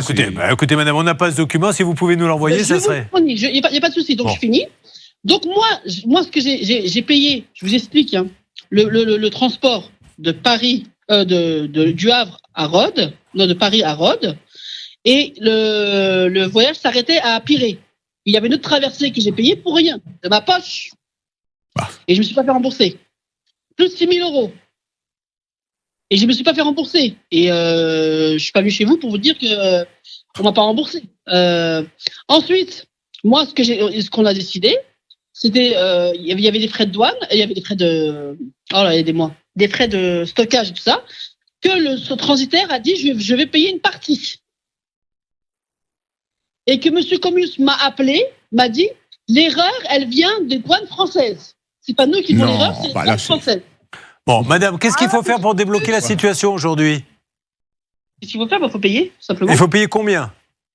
Ah bah maintenant, le chiffrage, il est... Non, vous ne paierez pas les 10 000 euros, quoi qu'il arrive, de stockage. Non, ça fait pas à moi payer. Dites au monsieur qui est derrière vous que soit il prend l'appareil, il nous le dit, soit c'est vous qui le dites, l'un des deux. On a 6 000 euros en suspens chez D'accord. Bon, alors voilà, vous avez entendu Georges, ces gens-là ne veulent disent que c'est votre faute. Alors, madame, est-ce que vous pouvez nous l'envoyer rapidement, là, le mail? Si je vous donne une adresse. Je vais appeler le transitaire de suite et donnez-moi l'adresse de suite, je vais l'envoyer de suite. Ok, alors vous récupérez l'appel s'il vous plaît, comme ça on a le mail. Si cette dame vous envoie un mail, bon peut-être que vous ne l'avez pas eu, mais oui, vous vouliez dire? On a un mail du transporteur quand même qui dit je prendrai uniquement ma part de responsabilité, je n'arrive pas à comprendre pourquoi une modification sur un T2L, donc ces fameux documents, a mis autant de temps pour qu'on me réclame des frais de stockage de 3 800 euros et des frais de surestari, je ne sais pas ce que c'est.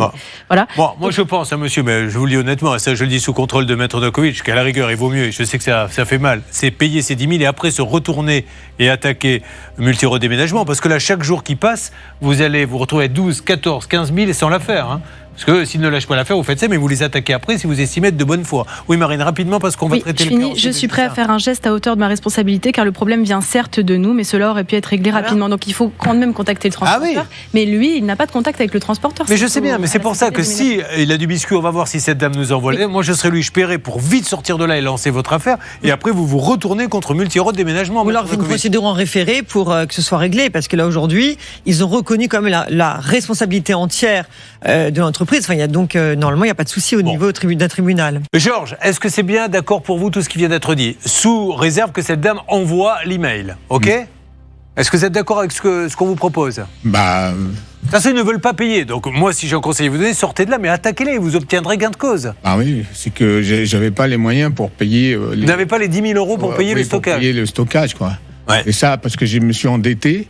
Je me suis endetté à gauche, à droite. Des amis m'ont prêté de l'argent pour payer les frais de... Ou alors, dans ces cas-là, il attaque directement.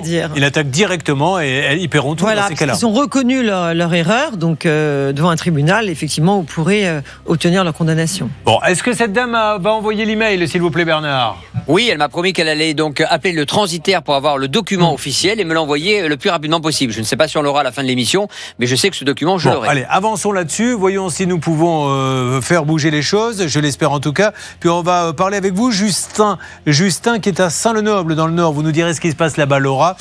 Justin, vous, c'est un client qui a accidenté un véhicule loué en Allemagne. Une remorque, oui. Une remorque, et donc il ne veut pas régler le dépanneur ? Alors, non seulement il ne veut pas régler le dépanneur, apparemment il y avait un défaut d'assurance. Je n'ai pas pu récupérer ma remorque et à l'heure d'aujourd'hui, la caution et le règlement de la location sont revenus en impayé, en chèque impayé. Bon, allez, on va s'en occuper. Vous restez avec nous, mesdames et messieurs, dans Ça peut vous arriver, l'émission anti-arnaque. C'est parti. Ça peut vous arriver. Litige, arnaque, solution. C'est l'heure de donner la parole à Justin, qui est là. Et Justin nous arrive de Saint-Lenoble. Que se passe-t-il là-bas, s'il vous plaît, Laura ? Alors, je vais vous raconter la belle histoire de deux sœurs. Donc, l'une vit dans le Nord et l'autre en Dordogne. Elles sont séparées par 700 km et pourtant, elles sont devenues mamans le même jour, au lendemain de Noël. Et ce qui est le plus fou, c'est que leur accouchement n'était pas prévu ce jour-là. L'une devait accoucher le 25 décembre et l'autre en janvier. Alors, peut-être que les futurs cousins voulaient se rencontrer rapidement. Voilà. Une belle conclusion. C'est la belle histoire. Non, mais c'est bien, mais j'aime bien parce que vous apportez votre petite touche personnelle à l'histoire. C'est ça. Avec vos peut-être. Non, mais c'est bien. Merci beaucoup. Alors, Justin, vous avez un petit-fils qui a 18 mois. Il est sympa ?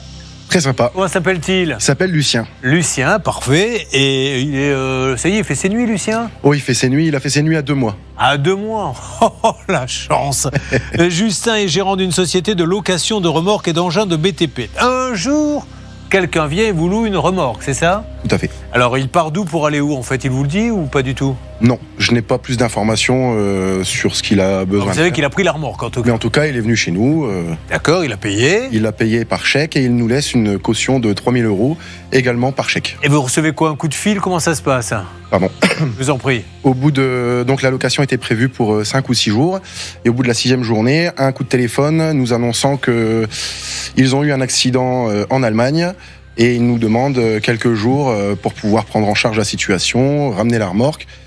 Et il nous tiendrait au courant de la situation. Il n'a pas une assurance, lui, dans sa location ? Alors c'est une société, donc c'est une société de déménagement. Donc en théorie, un professionnel de transport devrait être assuré. Mais... Vous, ils n'avez pas pris d'assurance, vous ? Alors nous, si vous voulez, sur les contrats de location, on oblige les clients à s'assurer avec leur véhicule tracteur. D'accord, ok. Parce que moi, je ne peux pas assurer une remorque qui n'est pas tractée par un véhicule tracteur qui ne m'appartient pas. D'accord. Donc, étant professionnel, je ne me pose pas de questions. Ils arrivent avec le cabis, tout ce qui s'ensuit. Et c'est quelques jours après qu'on a compris que apparemment il n'y avait pas d'assurance puisque le dépannage n'a pas été réglé. Le véhicule était toujours là-bas. Donc c'était compliqué. Oui. Il est défoncé, le véhicule, vous avez eu des photos ? Alors ma remorque a été clairement coupée en deux. Ah d'accord, oui. Qu'est-ce qui s'est passé exactement ? Donc c'est une remorque qui fait 8 mètres de long pour transporter 2 véhicules en même temps. Et il est resté coincé sur une voie ferrée ? Non. Apparemment, le chauffeur s'est mis en portefeuille et les 2 véhicules qui étaient à côté, donc tirés par le camion, sont rentrés dans le camion. Ouais. Et donc, pour pouvoir dépanner, les forces de l'ordre et tout ce qui s'ensuit ont dû découper la remorque. Ils ont découpé votre remorque. Bon, alors quelle est la position aujourd'hui de celui qui vous a loué la remorque, qui s'est pas assuré et qui vous l'a coupé en deux ? Eh ben, sa position, c'est, en tout cas, sa dernière position, c'était j'ai beaucoup de problèmes. Je vous tiendrai informé dès que j'aurai trouvé une solution. Alors le préjudice, il est de combien pour vous ? Eh bien, aujourd'hui, le préjudice, il est de 7 000 €, sans compter tout ce qu'on a dû annuler en location. Mais il propose rien là pour l'instant. Non, plus de nouvelles. C'est ça qui est génial quand même, c'est que vous louez une remorque, incroyable. Vous la coupez en deux suite à un accident, et pour ce monsieur, il se passe rien. Enfin, je sais pas, il pourrait au moins vous appeler en vous disant faisons un échéancier. Je ne sais pas, trouver une solution. J'aurais proposé plein de solutions, même de leur revendre la remorque si ça pouvait être intéressant pour eux pour refaire les travaux, tout ce qui s'ensuit. Et je n'ai plus de nouvelles du tout. Alors on va appeler mais tout de suite une règle d'or, parce que je rappelle que Maître Novakovic est certes une grande spécialiste du divorce, du pénal, mais sa thèse, son mémoire, c'est sur les remorques qu'elle l'a fait quand elle faisait son droit. On y va. Mais bien sûr. La règle d'or. D'ailleurs, elle a bluffé tout le monde, parce qu'ils sont tous arrivés avec des grands thèmes, le droit à travers les siècles et compagnie. Elle a dit, moi je voudrais parler des remorques. Ils lui ont dit, mais ça nous intéresse. C'est quoi? Alors en fait, effectivement, dans votre dossier, c'est le preneur qui est responsable. Il a été responsable de ce bien. Il devait impérativement non seulement le prévenir, mais faire ce qu'il fallait par rapport à l'assurance. Il n'a rien fait, il est en faute. Bien sûr, vous pouvez la signer. Vous cherchez aujourd'hui une solution amiable, tant mieux. Mais bien sûr, vous êtes en position de force dans ce dossier. Bon, parfait. Vous avez l'air de bien le maîtriser, ce dossier. Vous voyez que j'avais pas tort sur les remords. Eh bien, nous allons lancer l'appel. Qui va appeler là-bas? Celle des appels. Écoutez, c'est moi. Ça, c'est plutôt pas mal. Donc, on y va. Oui. Nous appelons donc l'organisme de déménagement. C'est Grand Paris Déménagement. Très joli. Non, vous aviez déjà travaillé avec eux? Du tout, c'est la première fois. Grand Paris Déménagement. Vous vouliez rajouter quelque chose, Marine? Grand Paris Déménagement qui, a priori, ne serait pas assuré puisque il y a pas quelqu'un de... en ligne. Oui, bonjour Zahir. Alors, c'est parti, on a Zahir en ligne. On y va. Vous me le passez? Vous m'entendez, ça va? Oui, Zahir, bonjour. Vous allez être un petit peu surpris, Zahir, mais ne raccrochez pas, c'est Julien Courbet. L'émission, ça peut vous arriver sur RTL M6. Zahir, je suis avec Justin Tonnel, les remorques Justin Tonnel, qui aimerait bien avoir des nouvelles. Exactement. Pardon? Donc ça s'appelle Loca Service, la société s'appelle. Oui, vous connaissez, je crois. Hein. Bon, qu'est-ce qui se passe? Bon, il y a eu un petit souci avec la remorque. Maintenant, la remorque, elle est fichue et lui, il n'a pas trop de nouvelles. Il est un peu embêté. Qu'est-ce qui se passe de votre côté, monsieur Belgardi? Allô? Attendez, je ne suis pas en mesure de vous parler tout de suite. On peut se rappeler? Là, c'est un peu compliqué parce qu'on est en train de faire l'émission. Donc, dites-moi juste si vous comptez le rembourser ou pas. Vous êtes gentil, vous m'avez envoyé, vous êtes assez compliqué. Mais moi, je suis gentil, mais lui aussi est gentil. Monsieur, il a raccroché. Oui. On va lui laisser un message. Alors, Grand Paris Déménagement, c'est quand même dingue ça. Attendez, je suis en train de travailler, mais comme si c'était. Je suis désolé. Ça peut fait pas partie être du travail, ça.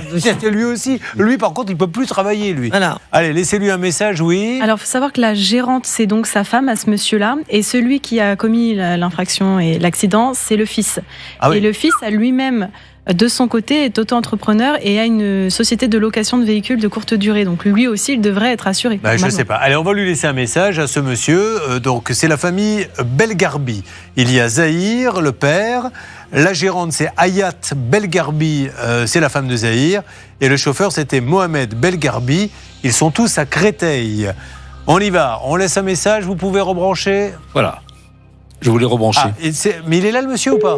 Non, ça sonne. Alors, je lui laisse un message pour qu'il sache exactement. Il pourra nous rappeler s'il le veut. Mais raccrocher au nez ne réglera pas les problèmes. Attendons la sonnerie. Vous lui enverrez quand même un petit texto, Hervé? Bien entendu. Il vous a pas dit qu'il y a un chèque sans provision? Oui, attendez. Bonjour, vous êtes sur la messagerie du 06. Alors, il y a eu un chèque sans provision, hein? Oui, le règlement de la location. On laisse le message. Votre message, après le signal sonore. C'était pas mal, ça. Une fois l'enregistrement terminé, vous pouvez raccrocher. Oui, bonjour. Alors, monsieur Belgarbi, Julien Courbet à l'appareil, vous venez de me raccrocher au nez.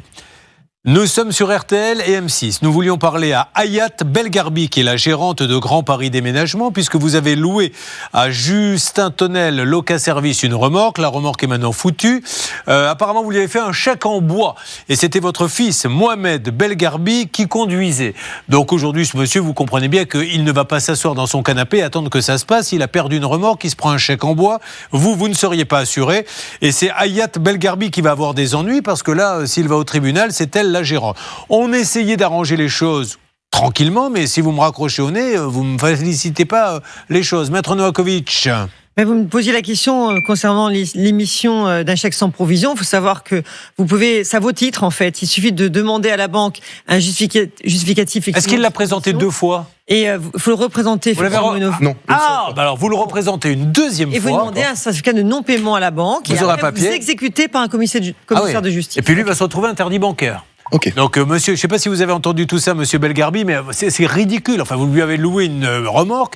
Le moindre des choses, c'est de lui donner des nouvelles. Vous l'avez coupé en deux, mais c'est peut-être pas votre faute. Vous n'étiez pas assuré. Il y a votre femme, il y a votre fils. Trouvez une solution, monsieur Belgarbi. On compte sur vous. On vous rappelle dans les jours qui viennent sur les antennes d'RTL et d'M6. Si vous voulez nous dire que tout ceci est faux, vous nous rappelez, vous serez prioritaire. Bon, on fait comme ça, Hervé ? Absolument. Pendant que vous lui laissiez un petit message de 1 minute 45, il m'a répondu, je vais vous rappeler, il n'y a pas de problème. Bon, alors ça marche, laissons-le finir avec son client. Oui, je vous en prie, Justin. Si je peux me permettre, moi la remorque, je suis allé la voir puisque au début on n'arrivait pas à savoir où est-ce qu'elle se trouvait. La remorque a été géolocalisée par une balise autonome, un GPS, puisque c'est des remorques qui coûtent assez cher. Les clients qu'on les. Elle était où ? La remorque était donc en Allemagne, à 800 km de chez moi. Oui. J'ai donc pris l'initiative d'y aller. Donc j'ai fait 1600 km aller-retour. Et en arrivant là-bas, le dépanneur me réclamait, donc en septembre, à moi, comme la carte grise est à mon nom, 2000 € de gardiennage et de dépannage. Qui n'ont pas été payés. Qui n'ont pas été payés par M. Belgarbi. Bon, ok, ça fait beaucoup pour M. Belgarbi. Là, vous allez nous en dire plus peut-être, Marine ? Ça sent quand même mauvais l'histoire parce que le chèque de location a été payé au nom de la société. Ça veut dire que si déjà sur le compte en banque de la société, il n'y a pas les 480 € de location, est-ce qu'on aura les 2000 ? Bonne question. Ce qu'il faut savoir, c'est que si vous traitez avec Grand Paris Déménagement, ils n'ont pas d'argent sur les comptes, ils font des chèques en bois. Donc c'est quand même... Non mais c'est fou, on est à la limite, là on flirte avec le pénal. Hein, c'est très embêtant, parce qu'une société, faire un chèque en bois pour une société, c'est gravissime. Hein. Bon, allez, enchaînons, mais représentez bien ce chèque une deuxième fois, et avec ce papier, vous allez être le roi du monde, parce que c'est un vrai titre, lui se retrouve après interdit bancaire, donc c'est pas son intérêt.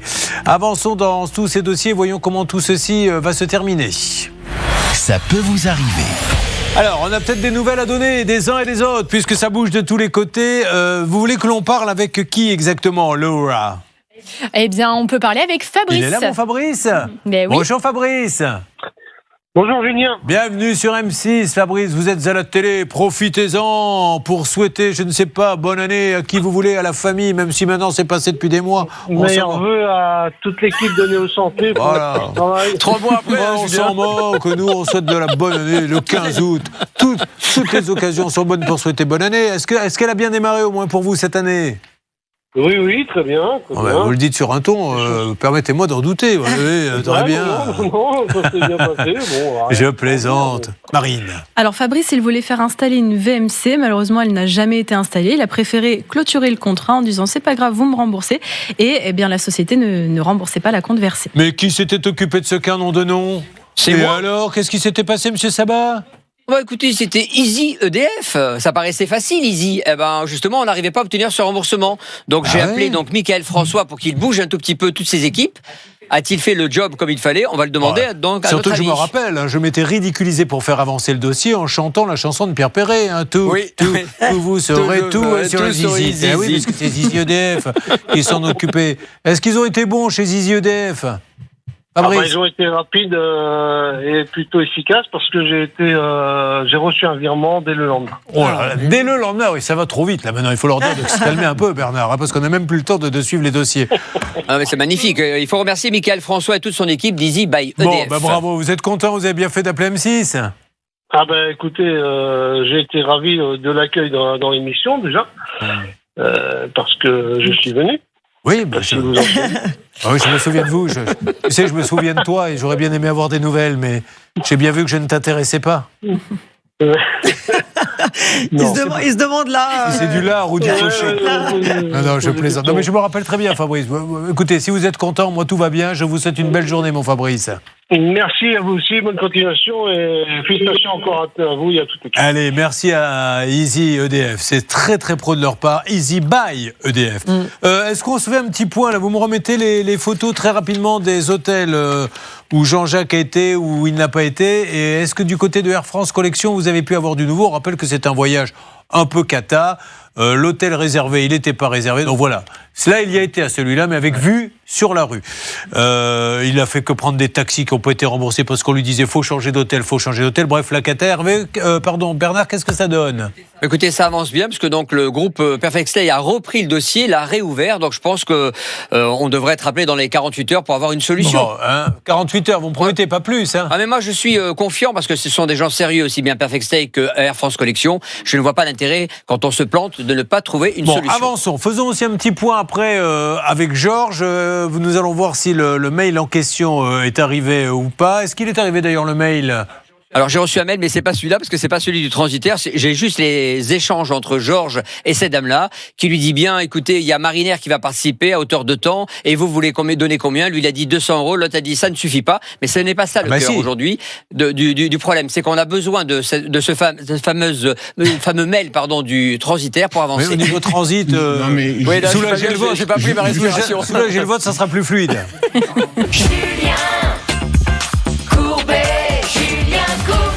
On rouvre une petite parenthèse avec le cas de Georges et ce déménagement qui lui coûte très très cher. Donc cette dame vous a quand même envoyé un email dans lequel elle dit il faut payer les droits et vous avez dit je peux donner 200 €. Non, c'est pas cette dame qui m'a envoyé un email, c'est le transitaire du transitaire qui l'a choisi un partenaire et puis après elle nous a dit il faudrait que tout le monde paye. Oui.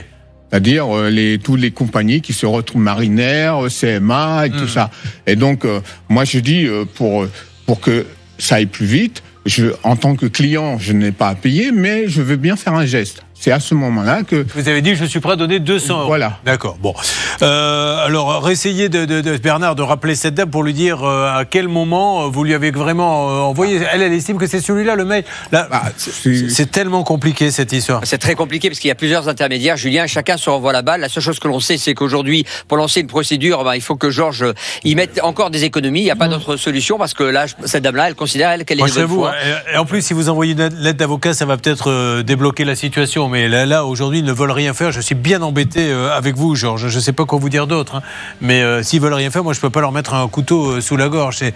Oh là là, c'est terrible ces histoires parce que lui, en plus, c'est son avenir là qui est en train de se jouer, quoi. Il y a un litige entre les transitaires, etc. Donc c'est ça le problème. Bon, je ne sais pas quoi vous dire. Vous réessayez, Bernard, voir si on peut pas. De toute façon, là maintenant, c'est 10 000. En plus, c'est le port de Pirée qu'il faut payer. Ah oui, c'est les. Ils vont jamais. Non, mais enfin, les frais augmentent toujours. Ouais. Le port de Pirée, on ne va pas négocier avec eux. Là, aujourd'hui, ils vont dire il faut vite faire quelque chose. Personne ne veut payer pour l'instant. Le port de Pirée, en l'occurrence, le gardiennage concerne Georges et personne d'autre. Voilà ce que disent tous les prestataires. Bon, Georges, vraiment, lancez une procédure, je vous en prie, parce que sinon, là, je ne sais pas quoi vous dire. En tout cas, moi, je vais vous dire, cette entreprise de déménagement, elle devrait être très claire quand elle vous dit. Je ne savais pas qu'il y avait des frais de douane et il ne faut pas faire ce métier dans ces cas-là, non, enfin il me semble. Complètement. Bon, sur quoi va-t-on ? On doit avertir quand on signe un devis, être signalé. Oh là là. Bah oui, de toute façon, je veux dire, elle m'a envoyé un mail pour me dire le cheminement de parcours des fournitures et que ça devait arriver à Rhodes le 29 août normalement. Et c'est jamais arrivé à Rhodes le 29 août. Allez, sur quoi voulez-vous que l'on aille, Laura, qui est en ligne avec nous là en ce moment ? Eh bien, Sébastien est avec nous. Bonjour Sébastien, tout va bien ? Comment ça va Sébastien ? Comme on peut. J'aurais aimé un Sébastien un peu plus... Il y a un petit souci supplémentaire Sébastien, en plus du problème ? Non, il n'y a pas d'évolution. Si, il y a eu un petit souci. Attendez Sébastien, on ne sait toujours pas de quoi il s'agit. Donc je voulais juste savoir comment vous y allez aujourd'hui. Mais si vous voulez qu'on rentre directement dans le vif du sujet, vous avez bien raison, on va le faire. Alors Sébastien, déjà vous nous appelez d'où ? Rappelons-le. C'est vrai de Touraine. Très bien, ça se trouve à côté de quoi ? De Tours, Amboise de Tours. Quel était le problème de notre Sébastien ? Alors, il avait fait appel à une société de maçonnerie pour construire une extension de maison. Le problème, c'est que les travaux ont commencé, ils ont été très mal faits. Il y a un rapport d'expertise qui est accablant. Et aujourd'hui, il y a surtout des soucis d'étanchéité en plus des travaux non finis. Et la société ne veut rien faire. Bon, Sébastien, on avait téléphoné. Qui s'était occupé de ce cas là-bas à la salle des appels ? C'était moi, mais appuyé par Pascal Normand, notre envoyé spécial, qui s'était rendu sur place sur le chantier, qui avait trouvé ça déplorable. Ah oui, alors qu'est-ce qu'il s'était dit alors ? Il y a du nouveau ou pas de votre côté, vous, Sébastien ? J'ai eu enfin et péniblement un retour de sa fille avec qui j'avais contact et qui avait rompu le contact, me disant que comme j'avais sollicité l'émission, je devais recevoir un courrier de leur avocat pour diffamation. Oh, la diffamation qui revient, cette diffamation. Eh bien, nous allons donner un petit cours de droit à tous ceux qui suivent cette émission. Voici maintenant une règle d'or. Qu'est-ce que la diffamation ? Parce que j'ai l'impression qu'il y a beaucoup de gens qui se plaignent mais ils ne savent pas ce que c'est que la diffamation. Alors on y va. La règle d'or. Qu'est-ce que c'est que la diffamation, une fois pour toutes, maître Novakovic? Eh bien, c'est quand quelqu'un est accusé à tort, qu'on le diffame, c'est-à-dire qu'en fait, qu'on lui dit des choses qui sont fausses, mensongères. Ça, c'est la diffamation. Si en revanche, on se tient uniquement aux faits et rien qu'aux faits, objectivement. Alors, on va prendre un exemple.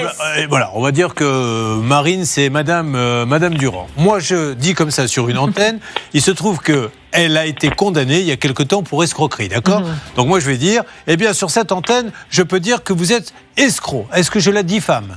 Oui. Pourquoi ? Parce que le terme escroc peut être considéré comme diffamatoire. Il faut dire vous avez été condamné pour escroquerie. D'accord. Si maintenant, ce monsieur dit... Vous n'êtes pas venu faire mon chantier alors que je vous ai payé, etc. Est-ce que c'est de la diffamation ? Non, parce que si c'est une réalité, voilà. Non. La diffamation, c'est dire une bêtise, c'est tout. Quand vous ne dites pas une bêtise et vous pouvez dire ce que vous voulez, si vous pouvez le prouver, c'est plus de la diffamation. Et celui qui est assigné doit rapporter la preuve du fait soi-disant diffamatoire. Et si on rapporte la preuve, eh bien, il n'y a pas de condamnation. Alors attention, malgré tout, Sébastien, si vous nous dites n'importe quoi sur l'antenne, là, malheureusement, oui, on peut être amené à diffamer. Non, on n'a pas dit. Enfin, il n'y a pas eu de diffamation. Il y avait un rapport d'expertise qui était clair, net, précis. Il y a des problèmes d'étanchéité, entre autres. Il y a énormément de choses qui ne sont pas conformes. Et ça, c'est l'expert qui le dit, c'est pas nous. Eh bien, et d'ailleurs, si l'avocat de ce monsieur, on est sur... on essaie d'avoir l'entreprise Francis d'Estrebec, c'est ça ? Oui. Si l'avocat de l'entreprise Francis d'Estrebec veut venir sur l'antenne et nous dire « Monsieur, vous diffamez », et nous moucher, il est le bienvenu. On mettra nos documents face aux siens, on montrera le rapport d'expertise, il nous le dira. Alors après, il y a la technique qui est bien connue, parce qu'on n'est pas né de la dernière pluie, on n'est pas des perdreaux de l'année, qui consiste à envoyer une petite lettre en disant « Attention, je vais vous attaquer ». Pour diffamation, ça fait peur tout le monde parce que le mot diffamation et tout le monde s'arrête de se plaindre. Mais non, ça marche pas comme ça. Donc moi, je dis à Francis d'Estrebec, à Bléré et à son avocat, vous êtes les bienvenus sur ce plateau. Vous nous prouvez par A plus B qu'on a diffamé, ça sera tant pis pour nous, faudra qu'on paie. Et vous allez gagner de l'argent en plus, donc ça vaut le coup de venir. Mais il va falloir que vous nous expliquiez ce qui s'est passé avec les travaux. Alors, rappelons-le quand même pour lui donner la possibilité de s'exprimer. Peut-être qu'il nous dira, voyez avec mon avocat, toujours prendre un avocat en toutes circonstances, quel que soit du bon ou du mauvais côté de la ligne. Qui fait le numéro ? Oui, allez-y. Bonjour, allez-y, monsieur. Eh bien, écoutez, je le fais tout de suite. Alors, c'est parti. Il suffit de le demander. L'entreprise Francis d'Estrebec, qui se trouve à Bléré. Alors, en attendant, lui, le chantier, il bouge pas de votre côté, là-bas, Sébastien. Non, il pourrit. Il pourrit, très bien. C'est parti. Sur Facebook, la page, ça peut vous arriver. Vous vous rendez compte, ça va être une catastrophe. Bientôt, il faudra raser, quoi. Oui. Parce que si ça pourrit vraiment... Et on rappelle qu'il a versé 24 000 €. Voilà, 24 000 €. Allez voir sur Facebook, vous allez voir qu'il n'y en a pas pour 24 000 €. Non. Alors, Johan. on laisse un message. Alors, Johan, on est sur le numéro de Johan. Il n'est pas disponible pour le J'ai moment. pas Johan, Merci de laisser un message après le bip. Est-ce qu'on ne s'est pas trompé de numéro, Hervé ou Laura ? Peut-être. Oui, alors, s'il vous plaît. Alors, j'ai fait une petite erreur, je vais vous dire. J'ai composé le 67 au lieu de 66. Hervé, comme il ne nous reste plus beaucoup de temps, si vous pouviez faire le bon numéro, ça serait fantastique. Et puis je vous laisserai après ricaner avec vos collègues de votre bêtise parce qu'ils ont l'air en plus de s'en vanter tous les trois. Alors que c'est incroyable. C'est parti. Et puis on rappelle également qu'il faut faire un contrôle de vue, comme je vous l'ai proposé, à partir d'un certain âge, au moins tous les 6 mois. Votre vue a peut-être baissé, Hervé. Voyons, sinon on va tomber maintenant sur Cinderella, le Travelos Club, je ne sais pas, mais c'est les numéros qu'il a en mémoire. Nouvelle tentative maintenant. Si c'est Johan, là, je vous mets dehors. Bonjour, absent pour le moment. Veuillez me rappeler ultérieurement. Je lui laisse un message. N'est pas disponible pour le moment. Merci de laisser un message après le bip. À la fin de votre message, si vous souhaitez le modifier, tapez dièse. Oui, bonjour monsieur, Julien Courbet sur l'antenne d'RTL M6. Je venais prendre des nouvelles de l'entreprise Francis d'Estrebec à Bléré, car Sébastien me dit qu'il ne s'est rien passé. Alors je sais que votre avocat lui a envoyé une lettre en le menaçant de diffamation, etc. Donc si votre avocat veut venir nous dire en quoi on a diffamé, ça serait très intéressant, puisque vous savez que la diffamation, il faut dire des bêtises. Nous disons juste que Sébastien fait appel à vous pour réaliser une extension de maison et intéressement, 28 000 €, et beaucoup de problèmes sont venus interrompre le chantier depuis mars 2023. A priori, les travaux ont été arrêtés, vous ne donnez pas beaucoup de nouvelles. Voilà ce que nous disons. Donc nous vous rappelons pour aller jusqu'au bout et attaquer en diffamation si vous le souhaitez. Comme ça permettra devant un juge de voir ce qui s'est vraiment passé. En attendant, lui, là, c'est locaux qui pourrissent et on voulait nous juste trouver une solution. Tranquillement, à l'amiable, sans heurts. Donc vous êtes prioritaire pour nous rappeler, monsieur, afin d'avancer positivement, vous ou votre avocat. Vous laissez le numéro de téléphone, évidemment, chacun. Bon, alors, faisons un petit point maintenant, parce qu'il s'est passé énormément de choses dans cette émission. On est navré, mais je vous le dis vraiment, Georges, parce que là, vous comprenez bien que nous, on est là pour tenter des médiations de la dernière chance. Ils ne veulent pas faire grand-chose. Le conseil, c'est vraiment de lancer la procédure. Oui. Il n'a plus beaucoup de sous, le peu d'économie qu'il a, mais ça peut faire vraiment vite bouger les choses. Oui, pour faire stopper aussi tous ces frais de gardiennage, il faut absolument trouver que le juge statue, parce que malheureusement, on ne peut pas se faire justice à soi-même. Maintenant, Bernard, est-ce que vous accepteriez d'appeler hors antenne l'entreprise CMA, qui est une entreprise gigantesque, qui est d'ailleurs actionnaire, je crois, de notre groupe, si je ne dis pas de bêtises. Et ils sont sponsors de Marseille, d'ailleurs. Si ils peuvent, d'une manière ou d'une autre, avec leur puissance, alors qu'ils n'ont rien à voir, nous aider avec le port du Pirée pour voir comment on peut débloquer les choses. En fait. Voilà. Est-ce que vous pouvez faire ça, Bernard, s'il vous plaît ? Je vais le faire. On va essayer de passer par CMA. Ils ont suffisamment de puissance, à mon avis, pour faire bouger les choses. En ce qui concerne Justin, alors... Le monsieur doit nous rappeler, Justin, vous inquiétez pas, nous on lâche pas parce que je pense que c'est l'intérêt de Grand Paris Déménagement et d'Ayat Belgarbi de faire bouger les choses parce que s'il n'y a pas d'assurance, s'il y a un chèque en bois, etc., vous allez le présenter une deuxième fois et vous demandez le petit papier. Okay. Et avec ce papier, vous allez voir n'importe quel huissier qui peut venir saisir les comptes, d'accord ? Bien. Et là, ça change les choses. Bon, pour Jean-Jacques, ça devrait bien se passer, Bernard ? Excusez-moi Julien, je n'écoutais pas, j'étais en train de parler avec Laura pour le prochain cas. D'accord, mais le prochain cas, il n'y en aura pas parce que c'est la fin d'émission, Bernard. Donc si vous voulez vous faire un prochain cas, faites-le chez vous en famille. Mais nous on va s'en aller après parce qu'on n'est plus les seuls sur la grille, vous le savez. Toutes mes excuses. Donc pour Air France, le dossier, je l'ai relancé, Julien. Il a été réouvert par Perfect Stay et Air France Collection. Donc je demande juste à Jean-Jacques, dans les 48 heures, j'aurai dit non. Vous nous faites confiance, Jean-Jacques ? Il n'y a pas de problème. On va vous trouver un bon petit hôtel avec vue sur le local à poubelle, piscine complètement pourrie. Vous vous rappelez de ce cas qu'on avait fait où il y avait un crocodile dans la piscine il y a très très longtemps. C'était tellement pourri et c'était à côté des marais, l'hôtel, qu'ils avaient abandonné la piscine. Mais les crocodiles, ils venaient, ils se mettaient là. Il y avait quand même des... Bon, mon anecdote n'intéresse personne. Écoutez, vous savez quoi, à un moment donné, il faut savoir ça. Non, j'ai bien vu. Faites pas sympa. Ça fait 3 heures que je me démène là pour essayer de régler au cas. Vous pourriez au moins vous faire attention et faire semblant d'être intéressé par mes anecdotes. Ça vous fait rire, vos maris ? Oui, on peut. Un peu, beaucoup. Bon, ok, ça marche. Allez, restez avec nous, mesdames et messieurs. C'est la suite de Ça peut vous arriver. Enregistrez bien cette émission, car elle pourrait très vite devenir collector, vu qu'il y a quand même une probabilité assez forte pour que ce soit la dernière. Voilà. Donc elle vaudra quand même ce pesant de cacahuètes. Ouais. Merci d'être avec nous et merci surtout de nous faire confiance pendant qu'on est avec vous. On n'est pas dans la rue et ça, c'est déjà une bonne nouvelle pour tous les habitants de la région. Ça peut vous arriver. Conseils, règles d'or pour améliorer votre quotidien.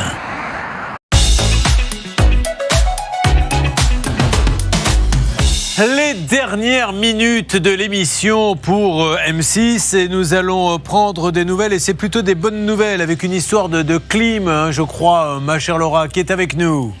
Eh bien, on accueille Marc. Marc, bonjour, soyez le bienvenu, Marc. Bonjour Julien. C'est marrant, j'ai l'impression de vous avoir parlé encore hier. Marc, on s'est parlé il y a quelques temps de ça et vous aviez un problème que Marine, qui est à mes côtés, voudrait résumer avec un phrasé exceptionnel tel qu'on la connaît. Allez-y. Oui, il avait versé 850 € d'un compte sur un total de 1350 € pour l'installation d'une clim. Le problème, c'est que cette clim n'avait jamais été installée suite à plusieurs retards. Il demandait le remboursement de la coûte. Eh bien, je crois, Marc, que nous avons des bonnes nouvelles. Eh oui, au bout de 8 jours, il m'a réglé les 850 €. Ah bah voilà, bravo. Et Hervé Pouchol, ça c'est la Pouchol Touch. Vous voulez remercier qui, Hervé Pouchol ?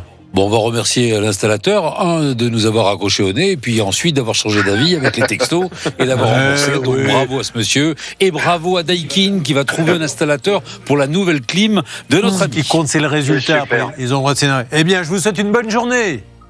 Merci et merci à toute l'équipe et meilleurs vœux pour cette nouvelle année. Oui, allez-y jusqu'au mois de juillet, on a le droit jusqu'au... Après le 30 juillet... C'est fin janvier, mais bon. Après le 30 juillet, nous on décale un peu.